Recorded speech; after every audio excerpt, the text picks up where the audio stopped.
Hello and welcome back to Legaria, everybody. I am your Dungeon Master, TGE, and these are the Intrepid Heroes who won't do the joke for me, so I'm not going to say hello, Intrepid Heroes. Hello, Intrepid Heroes. He didn't say it.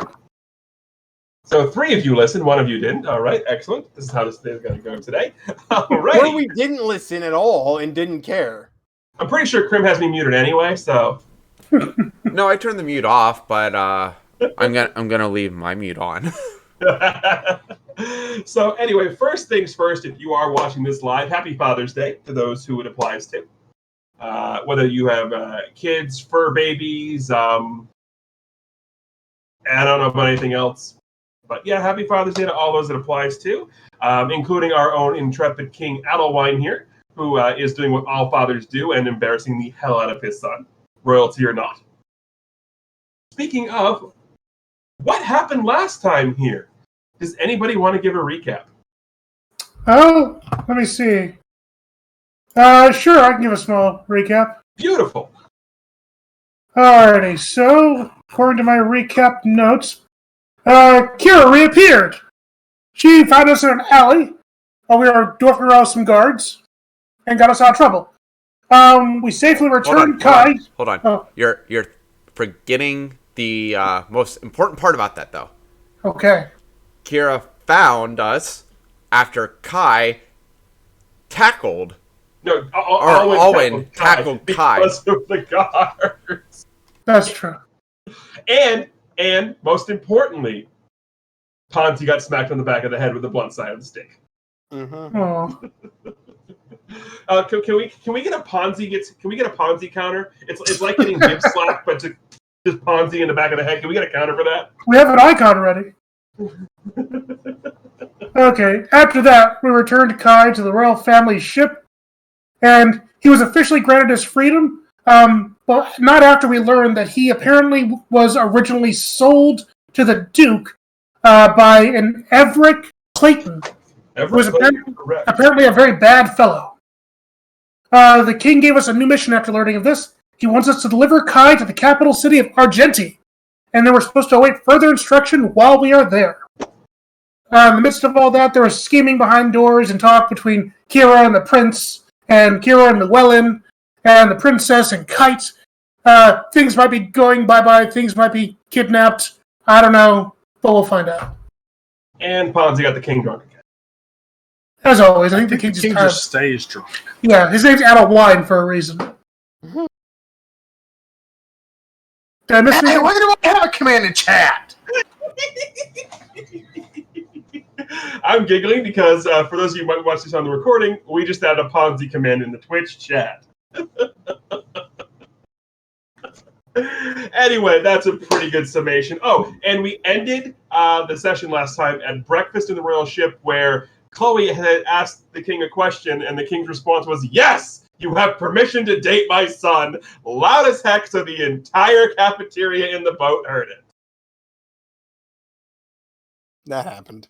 Yes, Yep. it did. And that's where we're going to pick back up because that's just funny. Welcome to episode 7, everybody.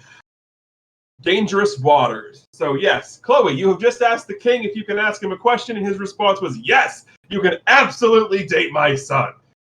Alwyn goes red, and the entire, it's like the needle drop on the record. Alwyn is beat red. He's trying to hide in his tunic, and it's just, yeah. And Chloe's like in mid-question, but like her mouth is hanging open, like, ah. And so the Llewellyn pops up, and you hear that, miss? You have the king's permission.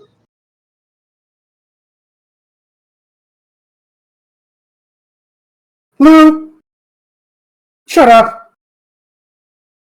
Ponzi, book. What was that? Ponzi, do you need a book, sir? He flies over to Ponzi and basically, like, he perches on Ponzi's shoulder, and with the whole pop-up book thing, he has created 2 pop-up bird talons, and he's perched on Ponzi's shoulder. Could you scratch a little lower than the left? He digs the book talons, and he goes, "Keep it up, I'll give you a paper cut." I'm just threatened by a book. Yeah, we're... You should be used to that by now. I mean, it is a blunt object. So, Kite, you were eating breakfast with the princess when all of this happened. She just has this. She has the look of "I'm embarrassed for my father" look on her face. Kite's actually just looking at her, chuckling.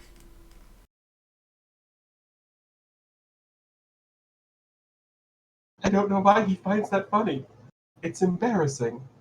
I do kind of feel bad for my brother. Honestly, if you go on these little escapades that we go on, you'd find that funny like I do. I mean, I know how he tends to outdo his powers, but is he really that much worse when he's out gallivanting?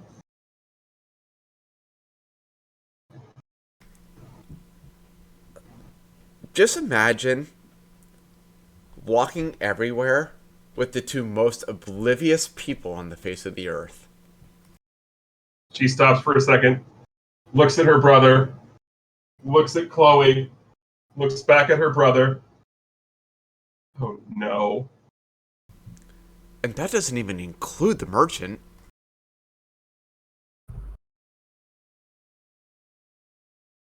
Oh yes.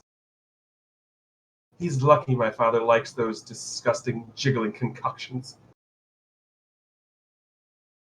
Apparently enough that he wants to get the whole village drunk.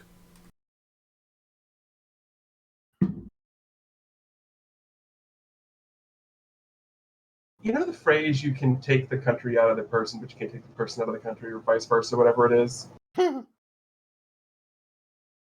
that's my dad. He's great, but sometimes he forgets that we're supposed to act with some sort of decorum in public. Well, trust me, your dad choosing this time to amp up the alcohol, probably a good decision. Considering all that's about to happen, we can just hope and pray that something good comes of this and we're not stuck with what we think we have to be dealing with. Yeah, unfortunately, I think I need to ask a few more favors of Ponzi.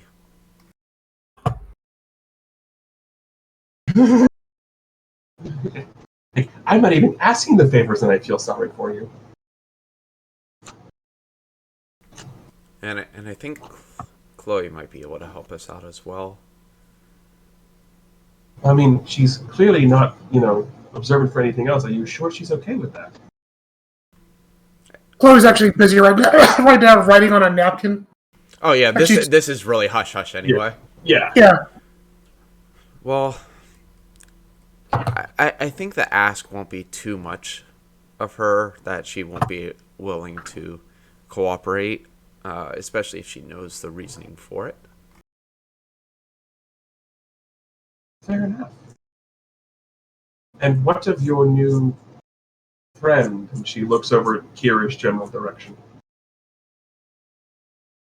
By the way, Kira is just keeping to herself. It's like sort of brooding, but not really brooding in a corner. Like, would totally be doing the cat, like, defiant cleaning themselves if she was a cat, not a human. Exactly, yeah.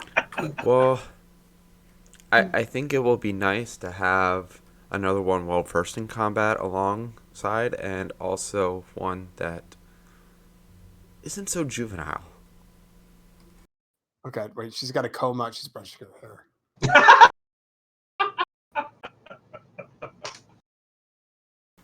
Vain, maybe, but not so juvenile. If that's the worst that she has to offer, then I think we're okay.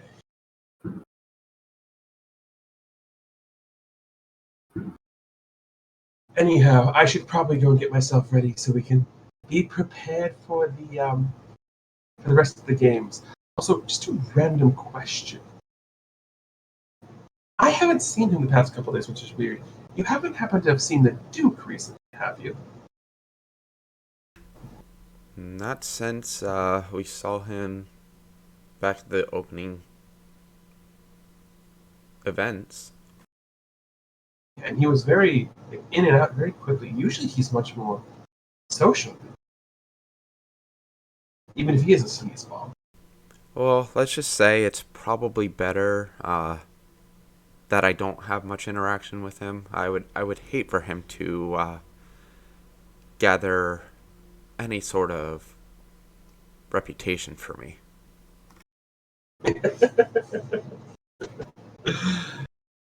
Probably for the best then. By your leave. And she gets up and heads out to go change and get ready to watch more barbarism for her hand. So at this point, most of the guards and stuff have left, and it's just the 6 of you who are destined to head back to Argenti. You say 6 of us. Which 6 is that? Chloe, Kite, Ponzi, Kiara, Kai, and Alwyn. Okay, Alwyn is coming with us then? Gotcha. Yes. The king explained the reason that he's sending Alwyn is because as the male in the royal line, there's really no power, so no one's going to be upset if he's gone. And 2, it will allow you to get into the royal, the Cinderbrook Keep without having to, finagle your way around it. That makes sense. And you, having gone to school in Argenti, know the security around Cinderbrook Keep is pretty tight. Like, you can walk around it, but to get in the doors, it's very tight. It's the capital city. It should be tight. Yeah. Well, Cinderbrook Keep specifically is like the palace, basically. Okay, yeah. So, before we go too far, Akira's going to get up, and she's actually going to walk over to Ponzi, and she's going to need to have the shopkeep. Question for you. Yes. Do you happen to carry a supply of herbs on you at all? What kind of herbs? I'm looking for one. Ponzi's very nervous at this moment. Oh my god! I'm just looking to see if you have something called Nepetacateria.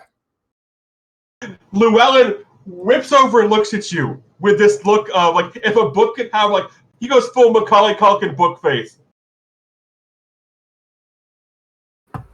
What'd she say? What's wrong? No, that's all. Lou doesn't say anything. He just reacts that way. As I said, I'm just looking to see if you have an herb called Nepetacateria.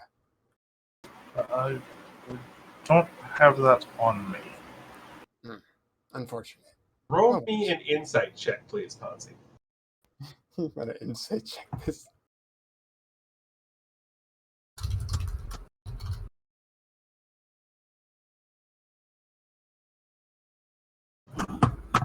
You don't have any on you, but you know where you can get some. I mean, I know where we can get some. Oh, good. And it's not terribly hard to get. Oh, good. I'm glad to hear that. Yeah, just wondering. What you need it for? Oh, it's just something I find comforting. Makes some great tea. Ooh, I should sell tea. I'm pretty sure no one else would really like that kind of tea.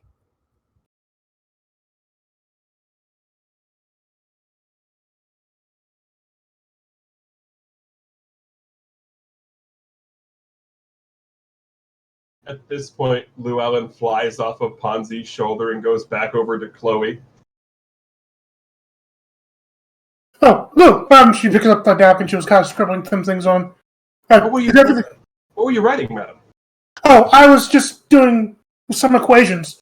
And she, pulls up the napkin. She stuffs it into her cloak. What were you doing? Hold on, madam. Would that be an equation, or would that be a love note? Oh, Lou, what kind of a girl do you think I am? The kind who writes letters to everybody. I do enjoy my penmanship. But no, it's not a letter, I promise. Why would I write a letter on a napkin anyway? It's an equation. I'm simply trying to figure something out.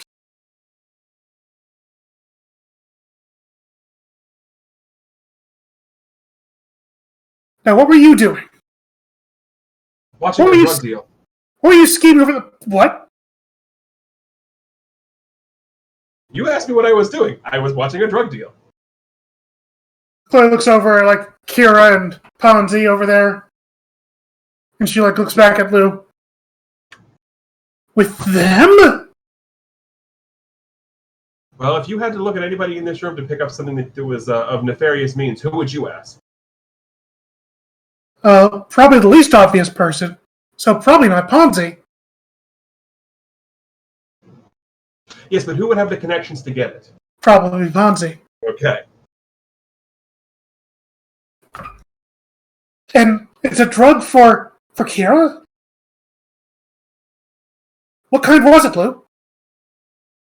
The herbal variety. Okay, yes, please go on. He smiles and he latches himself shut. By the way, at this point, Kara has stood up and she's looking like she's leaving the area to go back to her room. So Claire kind of just like takes Lou and she gently puts him back and starts walking over to Ponzi. Make a quick perception check, Chloe.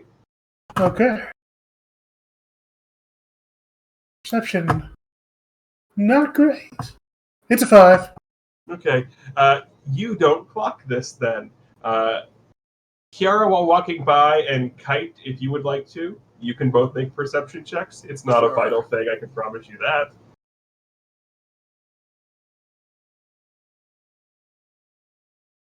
You both will absolutely clock this as Chloe turns around after putting Llewellyn down. Llewellyn unlatches himself and just goes at Chloe. She was going to pick him back and tuck him under her arm. That was kind of the idea. That works too. But she strides over to Ponzi. She sits down next to him and kind of like stares at him. Do you need some illicit goods? What are you getting for her? Just some tea. Herbal tea? Well, see, my dear friend, all tea is herbal tea.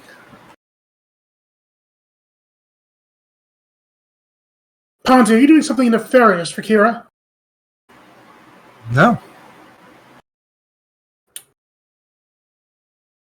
Ponzi, if you weren't doing something nefarious for Kira, does that mean that I would not be able to help you not get what you need, what she did not ask you to get?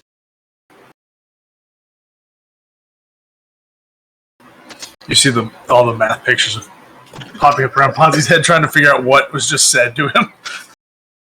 Meanwhile, we get a quick cut over to Kai and the prince, and Kai looks at us. Hearing her talking in circles, can you like her? Beat red again. We cut back to the other scene. I mean, I have some stuff for love potions. Can I help you with that? I'm afraid you would misuse it. I don't use. I was thinking the same thing, OPT. Thank you. I don't use my potions, my dear bookworm. I sell them. Don't call me your dear anything, Ponzi. And whatever it is that you're trying to get for her, I'd like to know more about it. It's an herb. What kind of herb? An herb. Ponzi, so help me. What are you going to do? Hit me with the blunt object? I've already been hit by the book and the staff. Ponzi, we're making this different. You helped me immensely with learning my spells to help our dealings with the prince. I'd simply like to help you with whatever you're trying to accomplish so that it can help our mutual friend. Do I have to pay you? Absolutely not. Fine. I'm free labor. I like free labor! There we go. We're getting what is, for lack of a better word, kitty tea. Kitty tea? Yeah, it's kitty relaxing tea. Catnip? I mean, when you say it like that, it sounds like I'm doing something illegal. Is catnip illegal? I mean, technically it's getting high, but you know, I mean... Sierra likes catnip. I prefer to think of it as a mood enhancer. I wonder if that's something that all the tribe would like. Is that typical? And she like pulls out the napkin from her pocket and she starts like scribbling something on it with a quill that she manifests. All right, absolutely fascinating. We need to get this catnip. We're on a boat. But we're still landlocked, or rather land attached. We can go out and get it before we go on the boat trip. I can't see how this ends poorly, but let's do it.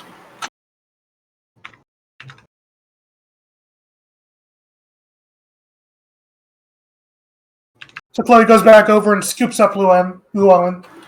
So, question for you, Teach. Yes.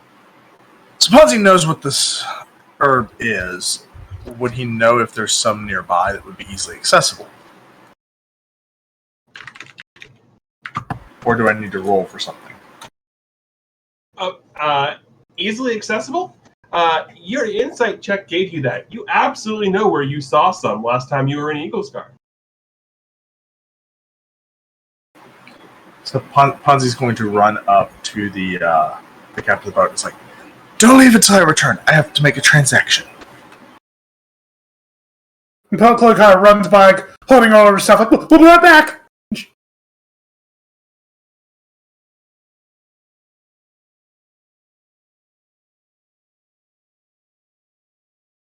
So at this point, you got Kai just looks and goes, Ponzi, you do realize that we're getting on a separate boat, right?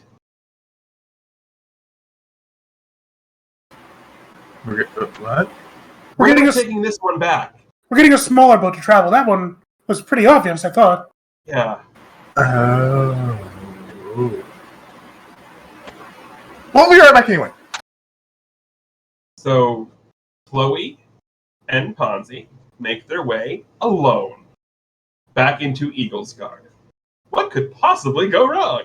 I mean, we're going to legitimate businesses now. It should be fine. So, Ponzi, you absolutely remember where you saw the catnip in Eagle's Guard. It was in a pot, growing on a shelf in the front desk of the Sleepy Cat Inn. Oh, it's so easy.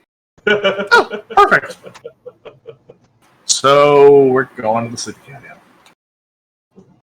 And you make your way there. Hold on. In case people need it. The lovely Miss Lavina Weatherby. You make your way back to the Sleepy Cat, and you see the excitable halfling owner, Lavina. And she sees you, Ponzi, and she sees you, Chloe, and recognizes both of you. Goes, oh! The carrot man is back! The carrot man is back! I have something special for you today, Lavina. You have something special for me? Oh, I see you brought your cute friend. She goes, hold on 1 second. She goes over to Chloe. So, did you make your move yet? No, not yet, I have not. But I'm contemplating it. You need to make your move! I've been trying to sell her a love potion. I don't need it. I mean, you do. Wait, you said you have something special for me. What do you have special for Lavina? I brought potatoes today. Roll me a luck check. 14. Potatoes?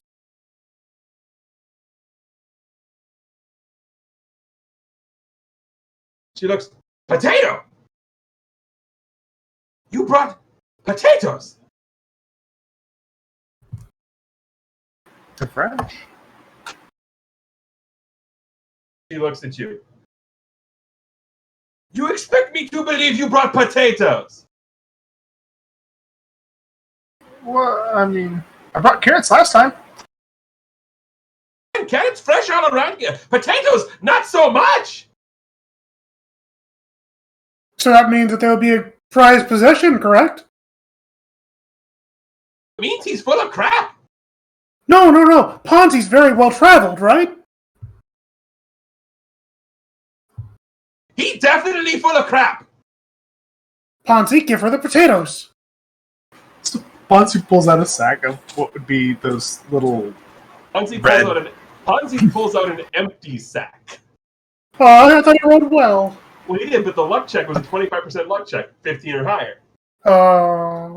And You just see the hole where the rat's eating out of the bag. Yep, absolutely. You see the little gnaw where the rats ran in and got them. Well, there were potatoes here. Hopkins, never mind. He doesn't have potato. Yes, here. Do you think they'd get mad if I whacked him? Why does everyone want to whack me? You have a very whackable face, Ponzi. You do have whackable face. Ponzi. Before I get whacked in the face, I need that plant that you have up in the windowsill. I brought you the carrots. Can we trade those carrots that I gave you for that? Oh, you traded carrots for dinner. Is there anything else you would maybe take for that plant?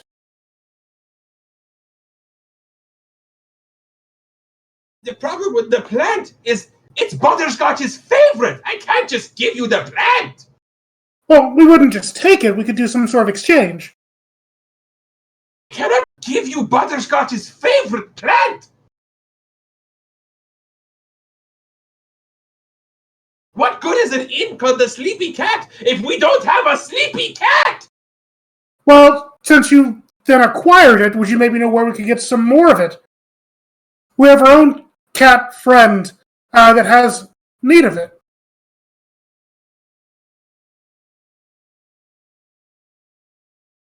Make a deception check. But I'm not lying.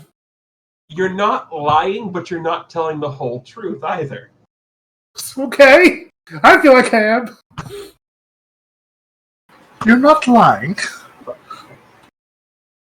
You have a cat-like friend, which is a true statement. Chloe thinks of her as a cat. She turned into one. But no, Lavina doesn't clock anything on that. I mean, the plant has been here for years. I don't know where to get it. Have you checked some of the apothecaries in the area? I don't believe we have yet. So, of all the places, you come to an inn to steal my cat plant. We weren't going to steal. We were going to trade. Let Miss Lavina tell you something. And she pulls you in over the shoulder and she points and she goes, you see people like him? Yes. If they're happy with a deal, that means they're stealing it from you. Oh. The only good deal is a deal when neither side is happy. That sounds terrible. Hold on. And Ponzi pulls out his herbalism kit. Could I take some samples of the plant and maybe find a way to grow it myself? Absolutely not.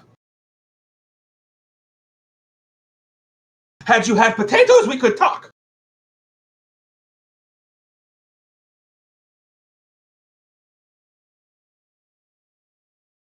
Well, Ponzi, we could try to see if a local apothecary carries it. She clearly doesn't want to give us this. Yeah. It's a shame. Poor plant's not being taken well care of. What are you trying to do? Make an intimidation check with disadvantage. Intimidation? Is that what that was? That's what that sounded like? Wow, intimidation. Okay. Unless terrible could happen to you your see plan. otherwise, that sounds to me like intimidation. That's a weird thing to say. So she looks at you.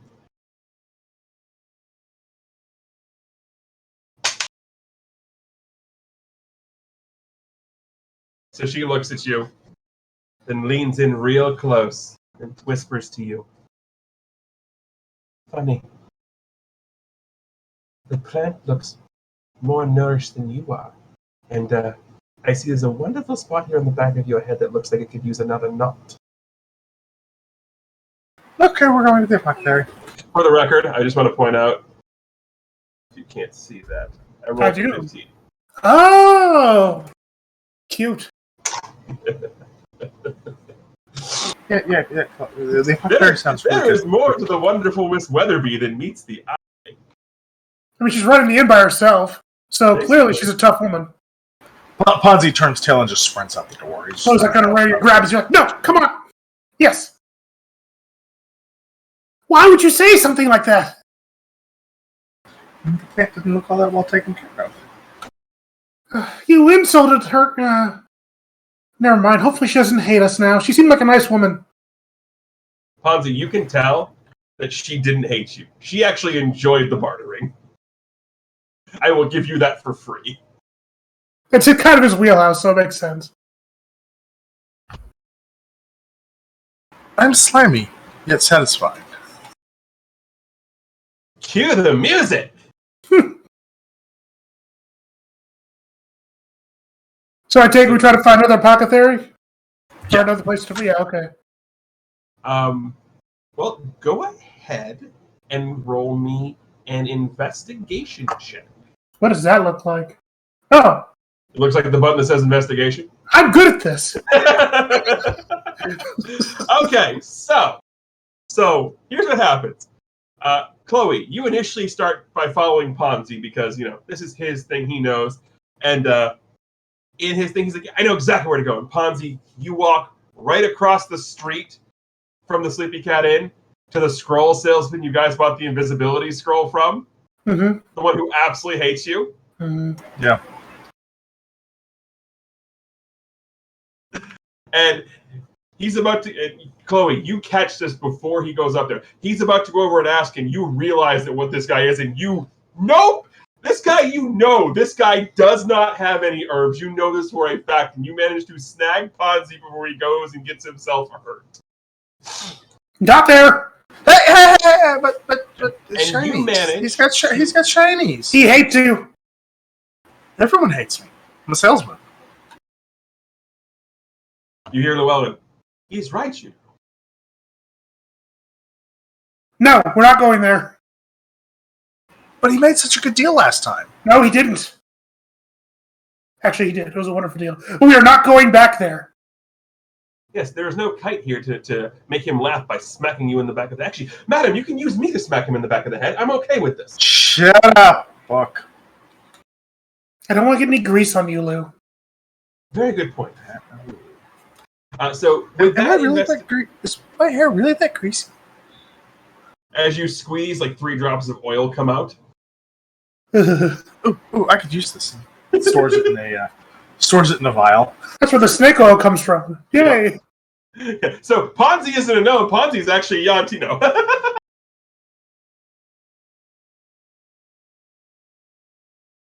With that investigation check, you remember on your way through, you do remember seeing, like, on the outskirts of the Bash, like the sort of like the poor district. Oh, You dear. do remember clocking, for lack of a better term, what would be like a vet clinic, but it's basically like a little druid shaman tent. Mm-hmm. Which, if any place in a militarized city of Eaglesguard is going to have Neptara Catnam, it's gonna be... Nepeta Kataria, it's gonna be the druids. So, Ponzi, it occurs to me. Do you have any money? Of course I have money. Ponzi, make a deception check with disadvantage. What?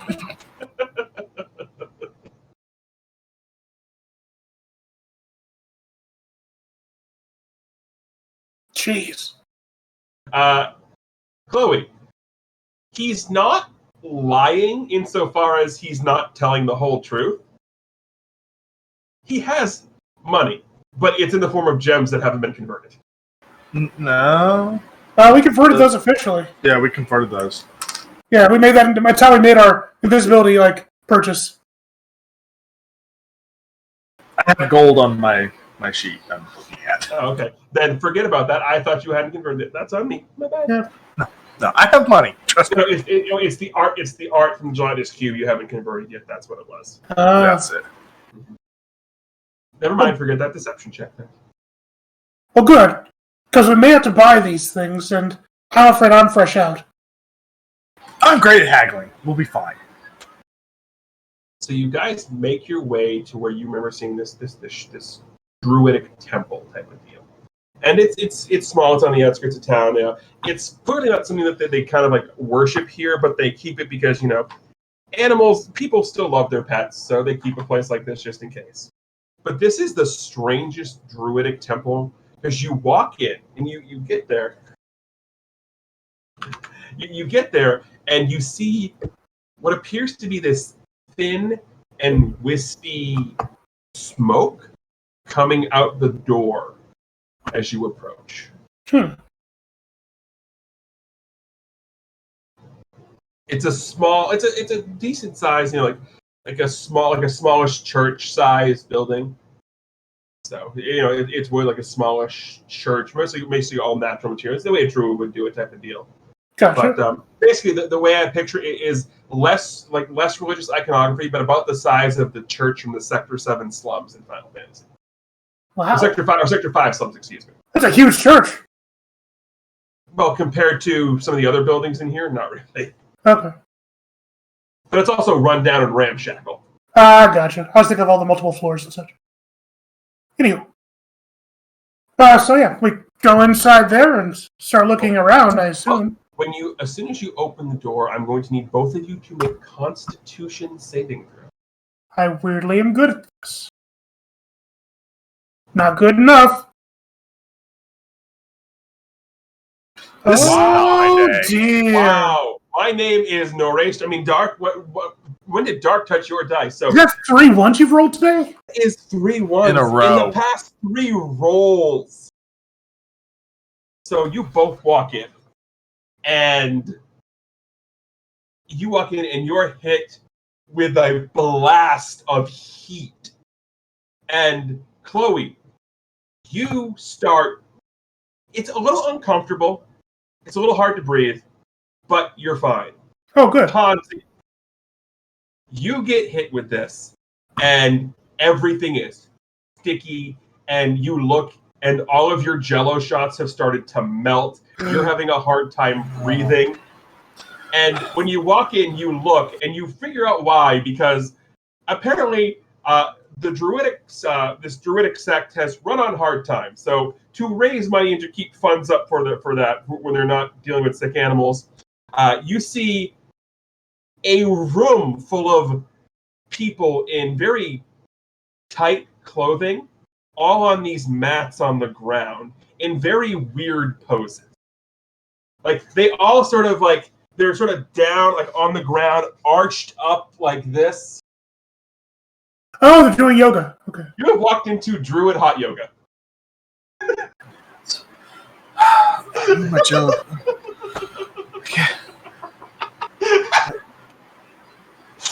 And Ponzi the woman who is running this is this beautiful, hair back in a white hair back in a ponytail, pointed ears, very thin, sinewy, beautiful elf. Running. Ponzi grabs Llewellyn and starts fanning himself with the book. Llewellyn locks himself up. Absolutely not, sir. I am not to be used this way. Ponzi, give me that back. He's not fan.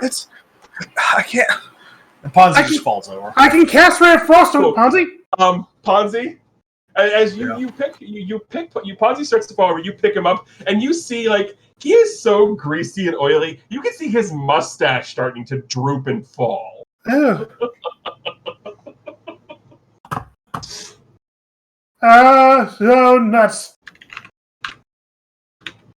I mean, I could just throw a Ray of Frost on you, get some cold damage on your face, but that'd probably be a bad idea. So.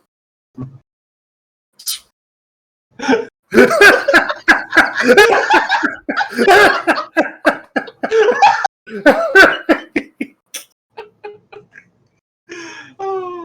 Uh, as the pose stops, they go rest, and she looks and says, "Okay, everyone. 5 minutes. Go ahead and transition from warrior to downward dog and back again. And I am going to address our new guests who apparently can't take the heat." And she gets up and very gracefully walks over to you. Looks at Ponzi on the ground, just sort of laughs and looks at you.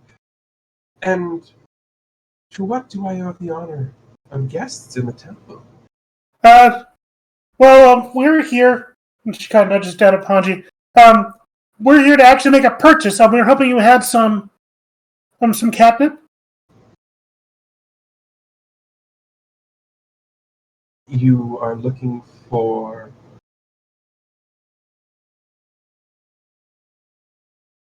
You are looking for Nepeta Katari.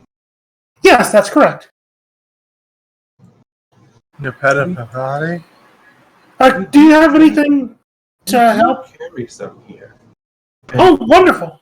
I would be more than happy to give you some, but there will be a cost. What kind of cost, Ponzi? You'll be okay. Just, do you have any water in any of these bottles? Oh, there's plenty of water, but if you would like the Kataria, it's very simple. She looks over to the corner, and if you follow her head, it tracks over to 2 yoga mats. Oh, I'm not very... These robes kind of... What do you want us to do? She looks... Well, currently they're doing downward dog, but the class lasts for another half an hour. I ask that you participate. Do we have to do well? I ask that you participate. Ponzi, you're planking.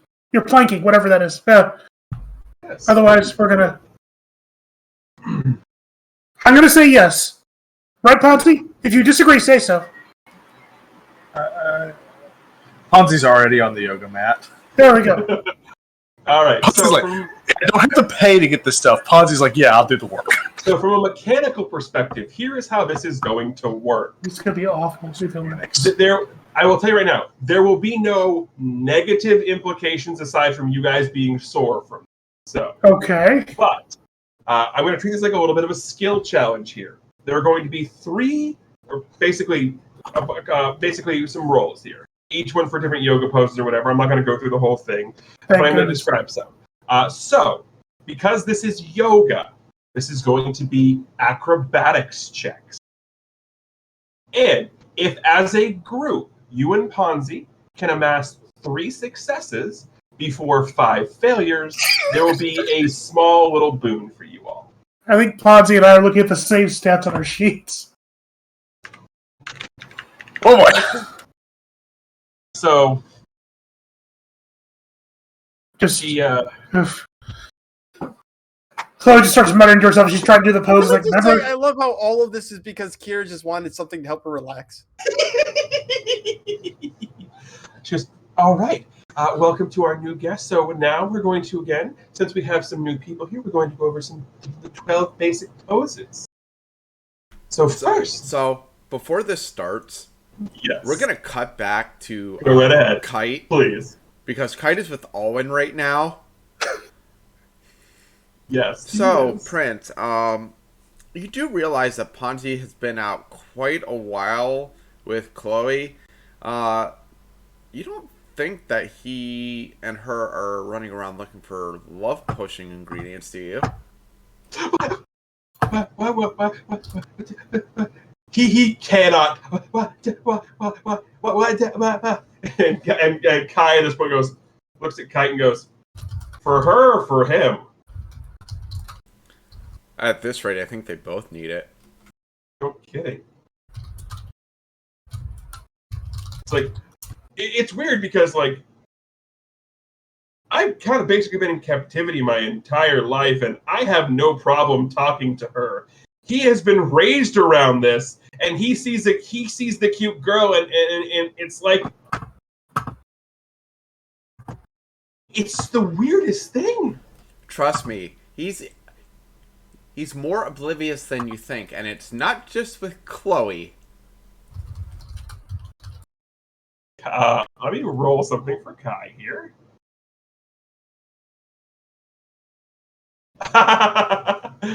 Kai looks and gives you a nod.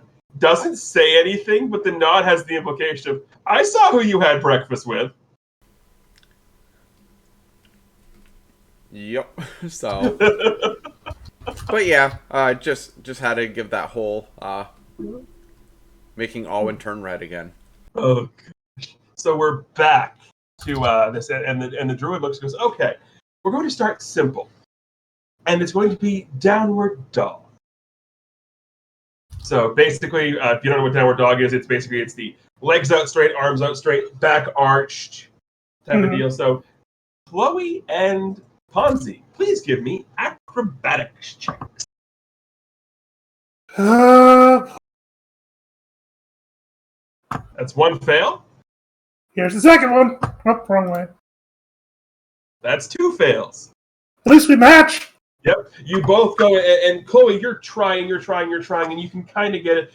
Ponzi, you go, and you just hear crack, as like you definitely just pop something. Like it's like no mechanical things, but that just happened. Meanwhile, Chloe has like her wizard robe off because you're not doing yoga in wizard robes, and she's like, and the next one is going to be the upward dog. It's basically the lay down flat, hands up. how hard could this be? Dog begging for treats. Go ahead and make me acrobatics checks. Hey! So, Ponzi, your back is so hurting you can't. Chloe, you nail it majestically. Remember the mission. All right, next, as you mentioned earlier, we're going to do some planking. Oh. So, go ahead and roll me acrobatics checks to plank. That feels more like a constitution save. Oh, dear. Chloe, you're like, Yeah. so we're at Hey! 4 failures and 2 successes. What I did mean- you roll? So Ponzi's an expert at planking. He just lays flat. Yep. So Uses here's his the thing, gut. Is next is next is going to be Warrior 2, which is basically it's like a little weird thing like this. So one of you gets to make the roll for this. Who is making it? It's a 50-50. I mean, we're both bad at this. I think Ponzi has a +4. He does have a +4, but his dice luck have been terrible. I mean, yeah. I'm gonna roll for it. Go for it, Okay. Ponzi. Ponzi, you are the roll to see whether you get the boon or nothing. It's a 12. It is a 12. It is a 12. See, what I should have done is I should have told you the DC ahead of time so you could have reacted appropriately. So let me ask you guys this. What do you think the DC was? I was hoping it was 13. 10. Hoping it was 10. Well, I will tell you this. One said 10, one said 13. One of you is correct.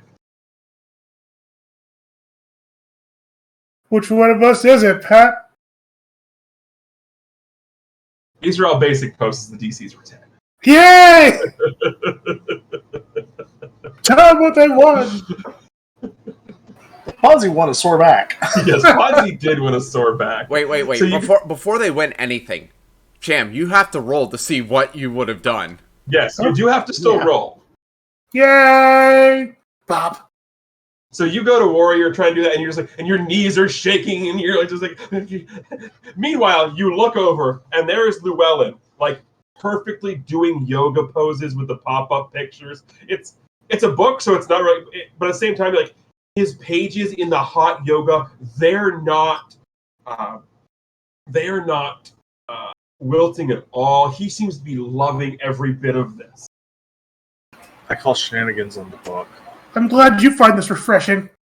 Yes, so the small boon that you two will get is the next time you roll an acrobatics check, you can roll it with advantage.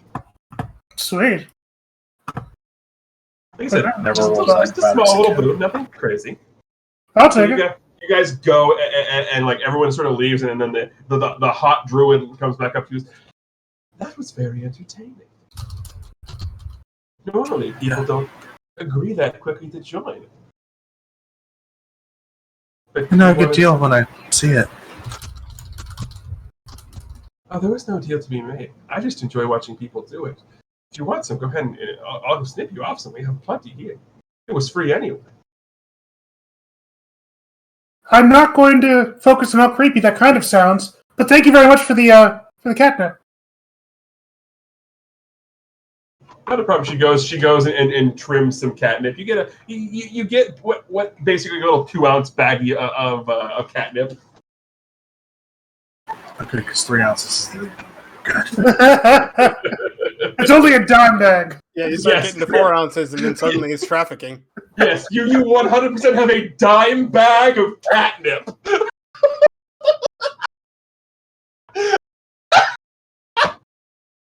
I always said every game I have to play a drug addict. You're not even the addict. We're the traffickers.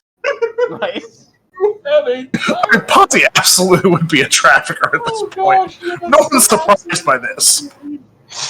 Oh gosh. Fonzie? Plot? What plot? Yeah. We're not telling anybody that we did this.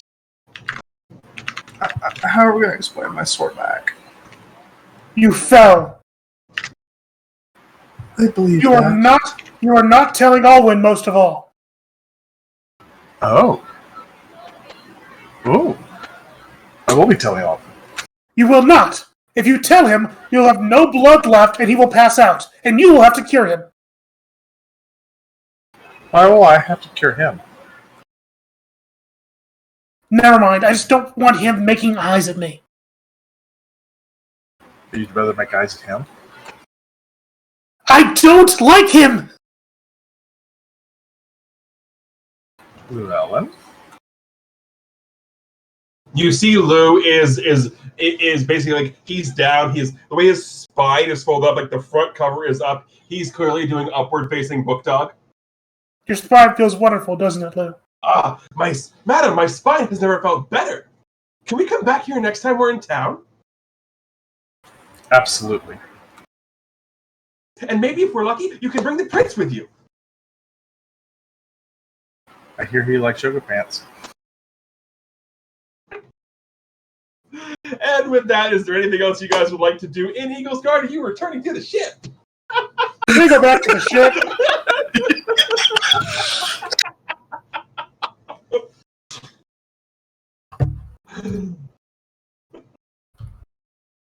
I can't believe I have to put we did hot yoga with druids in my notes.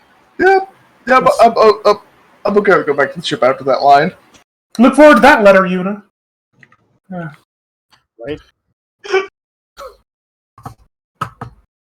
Can I just say this is entirely started because I made a joke? Yup. What's funny? Wait, you weren't serious? What's funny about this, OPT, is you walked up to Ponzi and say, "Hey," and as soon as you said "hey," before you mentioned anything, in my mind, I'm like, he's asking for catnip. Oh, God. It's one of those things where you like see the flow of time, Yeah. and you like see like what branched off, and like the question, So- "Hey, to Ponzi created a branch." Yep. So I immediately like, okay, I know they see me with the sleepy cat. We'll see what happens. Otherwise, we're gonna go with druid hot yoga. Let's do it. Wow. To your Rolodex of ideas, great. Legitimately, I was looking up the proper name for it, which is where I came up with that. Like, before I even asked the question, because I wanted to ask the question. I'm like, I need to find a proper name because I'm not just going to say Catnip. Because she wouldn't just say Catnip. So what have we learned today? So we have learned that Ponzi is not a flexible gnome. No, he is. He did it. No, He's he is. flexible enough. No, he's not a flexible gnome. He did it. He's just not a flexible gnome. Yeah. All that. Well, and also, if you ask Ponzi for something stupid, he will probably go get it. Yes, that's really what we've learned here. Yeah. So, you two, well, the three of you, because there's the two of you and Llewellyn, make it back to the boat. It's about midday at this point, because that was a nice little early morning hot yoga experience. So you walk back, and the boat is pretty much empty. Who do you want to try to find? No, we have to get this to Kira, right? Or are you going to make her that tea first? The Ponzi is going to make the tea in front. Well, no, she just asked you for it. Oh, okay. Yeah, Ponzi's just going to deliver the goods. Can I go with you? I'm just delivering goods. Very It's well. not really all that exciting. As the two of you are walking, I need you to... Well, actually, I'm going to make a roll here. I'd rather you make a roll than me at this point. Okay. Oh, no. That happened. I like that less. I like that more. I like that less. Okay. Actually, I like that more because my guess is that he just saw you two walking together and realized that you weren't actually on a date. No. So basically, he saw you guys. He sees you guys walking because it's not that hard to see, right? With that insight check, because he's going off of Kite's information, and he sees the two of you walking into a room and sort of whispering hush hush, he 100% believes that you guys are brewing a potion because of Kite's information. Huh.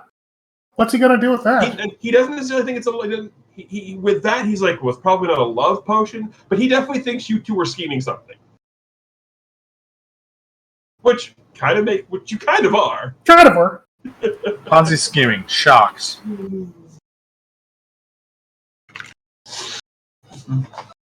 So yes, it's not. I mean, it's kind of hard to find Kira. I mean, Kira if she doesn't want to be found, but I'll leave it up to y'all. She's in her room again. Yeah, so Ponzi's just doing going to a walk thing, through but and you start guys walking. ran off, so she went to her room. What'd you say, Nora? Sorry.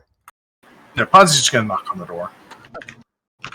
So it takes longer than you might expect, but finally the door kind of opens. She looks out, peeks out, oh, hello. And Chloe's standing behind Ponzi, kind of all Yeah, she says, and her eyes go to Chloe, standing behind her, okay. Ooh, can I help you too? Here's your delivery. Huh? Your delivery. we found it for you. Oh, goodness. I didn't expect you to go off and do something like that. I just asked if you had it. I knew where to get some, and Ponzi, being the wise salesman that he is, has kept a little bit in reserve to start testing with the herbalist kit to see if he can grow it himself. So she takes the bag and flips you a gold coin. Ooh, gold coin. Yeah. Ponzi bites the coin. Yep, gold. All right. Make a strike check. Strike check. Really? Really? You're going to do this to me? He loses a tooth. Yes. Abstract the... Okay. Hey, It's your goal.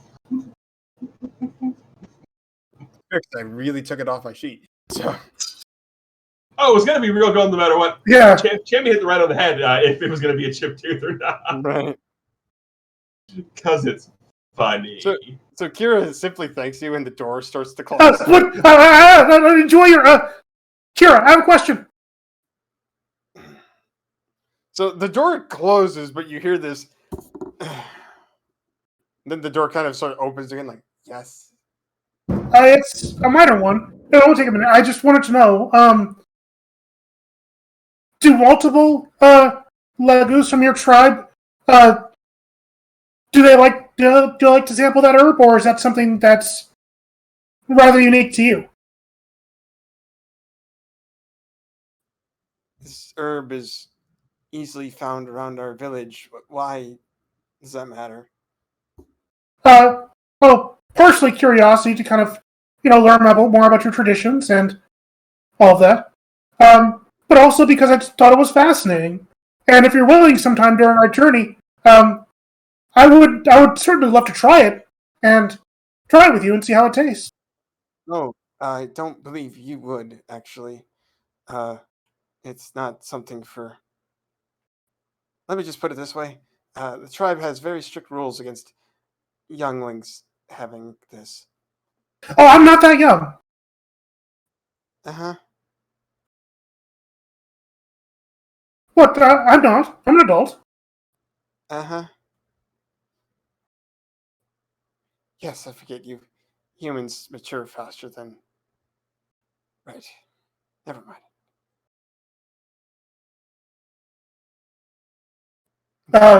Is that a no then? Probably not right now. Well, sometime later then. Probably. Enjoy yourself. Thank you. Why? You know what? Never mind. Thank you. And she like looks completely dumbfounded, but she's like closing her door again.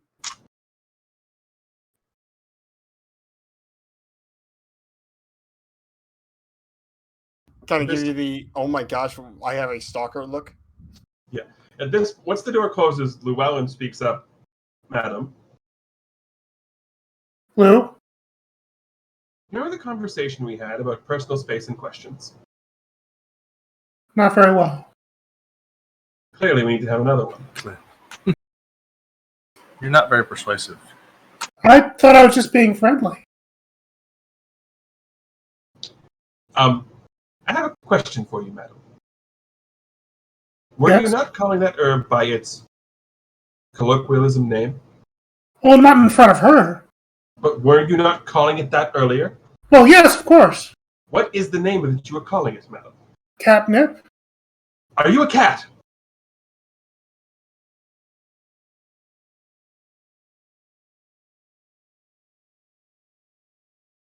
This wasn't a trick question. Well, no. Then why did you think it would work for you, madam? I was excited to share something with her, and a unique cultural experience. Madam, would you even know what to do if it had the desired effect on you? I wouldn't even know what the effect would be. Exactly, madam. Lou, I'm a person of science. And sometimes when you're trying to learn things, you have to take necessary risks to gain that knowledge. Fair enough. In that case, let me order a bunch of snacks from the kitchen. Can you order me some too? Why would I order you some? You're headed that way.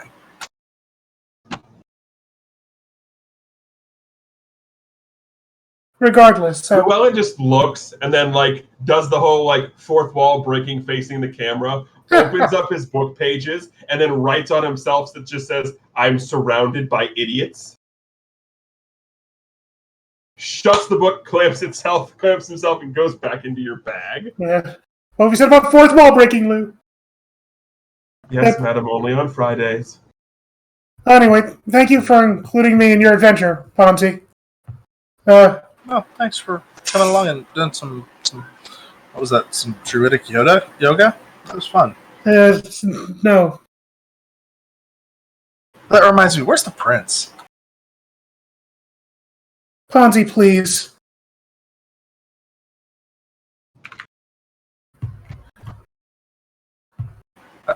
Are you sure? He might like to try some yoga poses with you.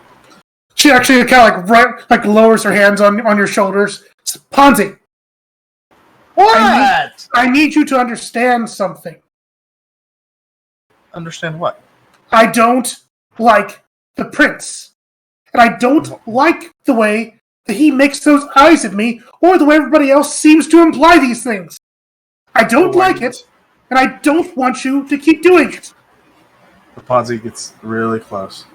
But why do you get all red when he looks at you? I don't get red when he looks at me. I get red at the idea that he thinks he might actually like me. He does like you. Which is absolutely nonsense. And you like him. I do not. Look at this equation, and she reaches into her robes, and she pulls out this napkin, and she unfolds it. and onto it is this weird series of letters and arrows that are like pointing at each other in this weird swirling context. And you can tell that she is, like, for some reason, mathematically paired up the different people on the ship, like by writing letters next to them. And she's written like the letter for clearly Kira, Alwyn next to each other, question mark, Alwyn, arrow over to C, and like a big X over it, and then C over to K, like question mark X, and then she writes like X kite over to P for princess, whatever, and she like smiley face, I have no idea. And she's like, clearly, there are certain things on this ship that are working in certain ways. And that is not one of them. Ponzi pulls out a pen and puts the prince right down next to Chloe's name and draws a line to him.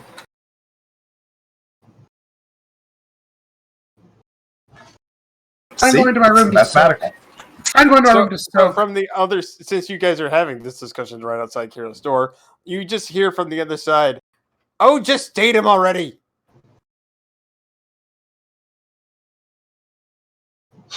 And that Chloe actually gets kind of like very flustered and just throws her napkin down on the floor, and she storms off back to her room. Oh, fantastic. Does anybody have anything else they would like to do on the royal ship before you board the little schooner to head back to Argenti? Also, Cattail. I think I've caused enough issues today. It's amazing how much you've caused without actually, like, Legitimately. I made a gag, and you guys took it and ran with it. Way more than I expected. These are the dangers of talking, OPT. Barely. Have you not met me? Hey, I just met you, and this is crazy. Here's my number. And call Cat me baby. So, if nobody has anything else that they would like to do, this small, relatively speaking, boat gets prepared to leave. And it's set up at a smaller end of the dock.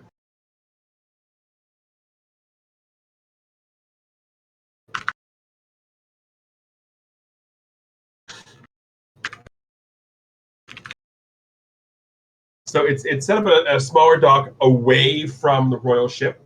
So it's not as conspicuously set up to be part of the royal shipping or the royal family. So you two, it takes a little bit of a sort of sneaking and all that, but you guys managed to get Alwyn and Kai there, no problem. And you find yourself on this small little ship.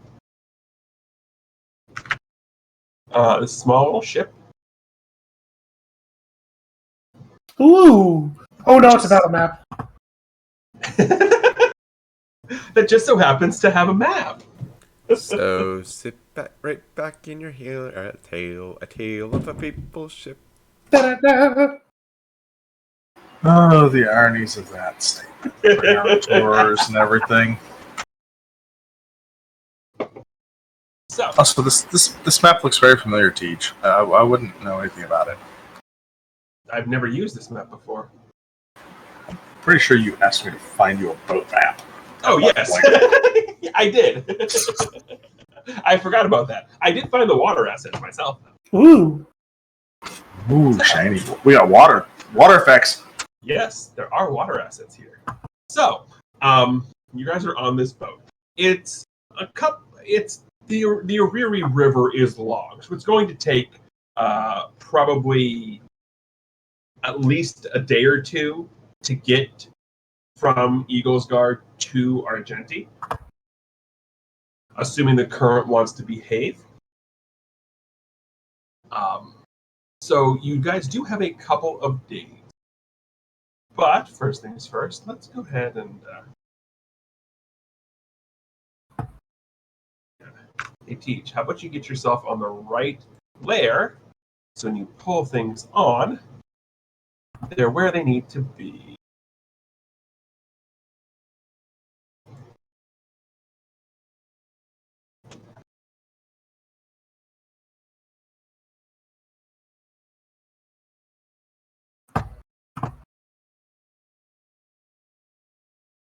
So you guys can go ahead and place yourselves wherever you need to be, wherever you want to be here on the boat. Place So- myself inside the hull. Just to keep on brand and whatnot. Where's the highest point on the ship? Well, it's there's not. I don't have the basically. You see these two spots here. Mm-hmm. Those are basically the masts. The center mast would be taller. Yeah. Right. So yeah, it would be the center mast there, which would be basically in the crow's nest. Right. Maybe the crow's nest is too much. I guess I meant like on this plane here. So Is the wheel raised above everything else, or is it? basically, you're up on basically you're up on a higher ledge with the wheel. There's a back mast behind you. There's the center mast, which is the tallest one, Cool. So she's going to be sitting here. just perched in front of the captain's spot. Yeah, I'll move up. So you do that. Kai is basically up here, just like going full Titanic, watching everything, like just basically being a kid the first time on the airplane, like wanting the window seat type of deal. I figured somebody would be. Yeah. Well, Kai. Chloe, you notice that Alwyn is completely avoiding you at all costs, and he actually goes over to Kite. She's avoiding him at all costs as well because of all the chatter. So, Kite. Yes. So, I think you might be right. I saw Ponzi and Chloe sneaking back in on the other boat before we left, and they were whispering about having acquired something, and then they had to go deliver it. And I think you might have been right. What do I do?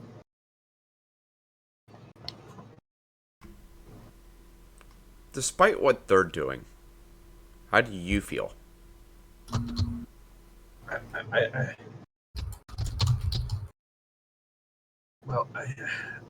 don't know. I mean, my dad did just announce it to everybody that he thinks. First of all, say hi, kitty. Aww. Say, I'm a bad kitty for trying to jump on the air conditioner again. There's no bad kitties. But Give him rumbles like a scritchies. cat.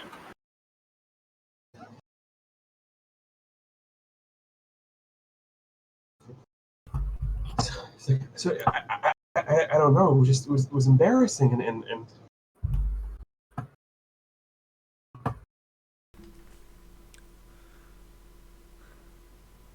Okay, I'm just gonna ask you this straight up. Do you fancy Miss Chloe?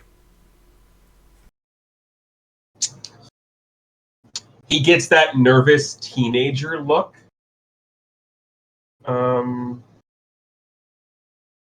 Yeah. Okay. Do you realize that everyone else that basically you deal with on a day-to-day basis, even Kai, has already realized that? Was it that obvious? Yes, it was. Oh, well, I guess my dad kind of announcing it. Yeah, I guess it was. Why do you have to go and do that? Embarrassing. Because we're all giving you a hard time because you don't realize it. I mean, every time she just ignores everything I do. Unless they did go and get a potion. Why would they have to get a potion though? They didn't get a potion. It was more just me giving you a hard time. I believe they were out for Kira. They definitely were coming back sneaking. They were hot, they were sweaty, and they smelled of herbs. It's Ponzi. What do you expect? Chloe smelled of herbs too! Because she was with Ponzi. It wasn't a contact high. Like, she'd been, like... What did they do together? Am I gonna have to arrest Ponzi? I Ponzi mean, going yes, after- but probably not for that reason. Oh, because I will arrest him for going after her. I will do that. Let me put this in the simplest way as possible. I don't believe that you have anything to worry about with Miss Chloe catching feelings for anyone. I need him to roll an insight check on that. Oh, okay, so I should stop trying then? It's okay to feel what you feel for her, but if she's not giving you the time of day, maybe, just try being non-obvious around her. Try being friendly. Don't, feel yourself choke up and get beet red every time you talk to her. Actually be able to talk to her. I can try. I think. What's going on, Ponzi? Are you standing at the front of the ship where Kai is? Yeah. Okay. And Kira, are you lounging or actively searching? She's actively watching. Okay, so the three of you go ahead and make perception checks.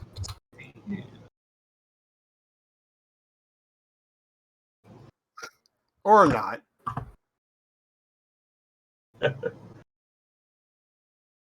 Okay, none of you are gonna see this because the highest roll was a darn 6. Wow.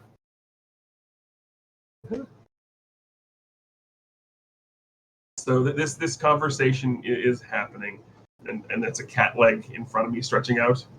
The cat has sort of claimed my little thing, so I have to reach over the cat to try and grab my mouse. It's hard.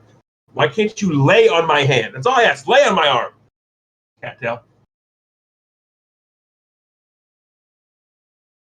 Aww. No, this isn't. He keeps hitting me. I'd make a tell joke, but it's just mean to teach at this point. Mm-hmm. Good. All right, we're off of that. So, you guys are looking now. It's probably bed. Like this conversation happens probably a couple hours into the ride. You're definitely outside of Eagle's Guard, but you're still in Andarian territory. And you guys, like I said, Alwyn and Kite are kind of preoccupied talking. Chloe is furiously writing on a piece of parchment. Llewellyn there doing that. And so the rest of you literally all rode like absolute crap. I'm just staring out over the ocean, apparently. Let's be honest. I've rolled like dark since the start of this episode. You have. I had a That 0 to my is perception, so yeah. true. Okay. So, I'm going to roll this with advantage. That's never a good sign. Ponzi. Does a 22 hit you? Oh, most likely, yeah. Okay. So, as sorry, a 21. My bad. Still hits you. Still hits me. You're sitting there looking out over Kai, like sort of like watching it, like escaping. Like first time you sort of like been free of and not running away from a place because you scam people out of things. It's a weird feeling. But then, like you look over and you see the waves like rushing up against the boat, and then a wave hits the boat, and instead of dissipating against the boat, the wave basically reaches up and a watery tendril just comes and wraps itself around you.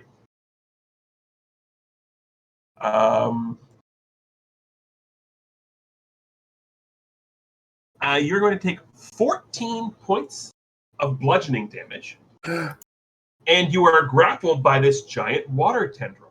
Ponzi! As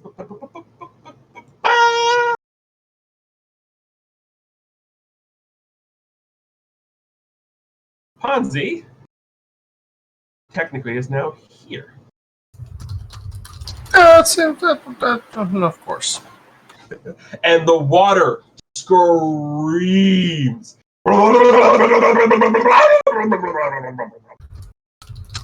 If you wanted a jello shot, I'd have given you one. Please, everybody. Let me get this button up here. Close that. Why don't we roll initiative?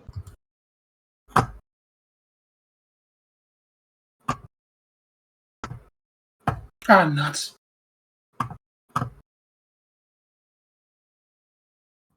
Where is that? There it is.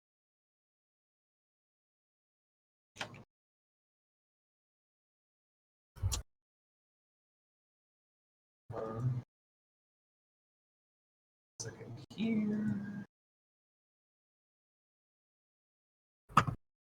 Do that just yet. Button.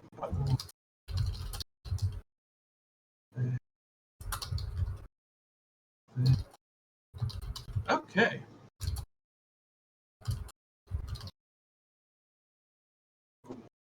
I wanted sending order. I should roll for these two because they're here.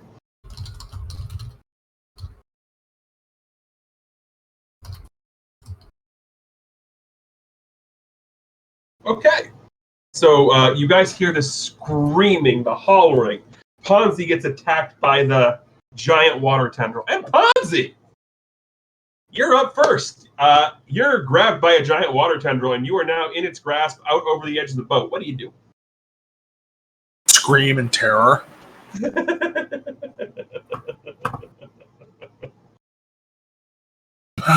So, am I immobilized, grabbed, or am I free to grab potions and do Grappled shenanigans? condition. Grappled. Your speed becomes 0. You cannot benefit from any bonus to your speed. So basically, you can't move. You can make an escape check, which is an acrobatics check, DC 13, to escape. Well, we're doing You're that. also considered restrained, which means any attack roll against you has advantage, and any attack rolls you make have disadvantage. All right, well, I guess we're rolling in acrobatics. I get to roll with advantage, what you said? Yes, but because you're... yes. If you would like, yes, the next acrobatic saving throw you do, acrobatic check you make, you can make it with advantage. 15 will do it. So you manage to sort of wiggle your way out there. And you're more like here, really. It sort of pulls you to the edge because it pulls you 5 feet towards it. So you're basically here right now as you escape. What else are you going to do? Ozzy's going to use healing word, as it's he's gonna after he lands, he's gonna reach in and grab a potion. And he's gonna just chug that healing potion that he's got. Okay. What's the? It was just a regular healing potion that I made. What is the? Just a regular healing potion? Yeah. I'm pretty at 2d4 plus 2.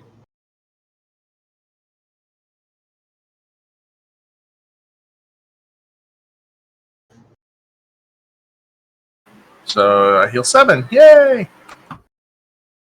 Okay.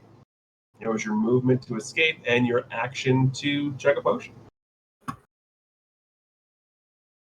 Kira. That's a bonus action for healing word. No, you said you chugged the potion. The potion. That's right. Yes.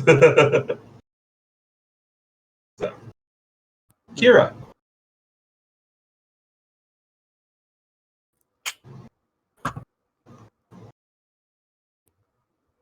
Oh, I don't really know what to do here.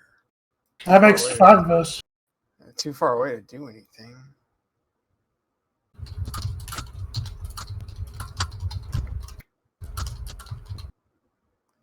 I guess I'm just going to have to double move.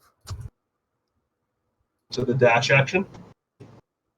Yeah, I guess so, because otherwise I'm just kind of stuck in the middle of nowhere.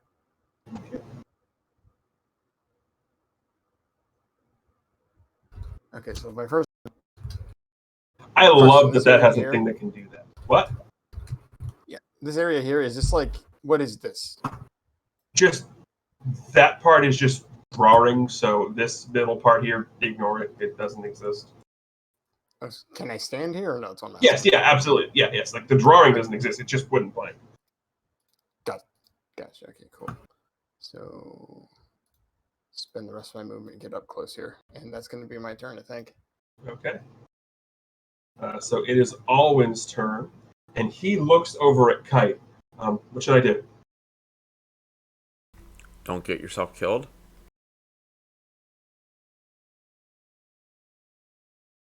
I can do that.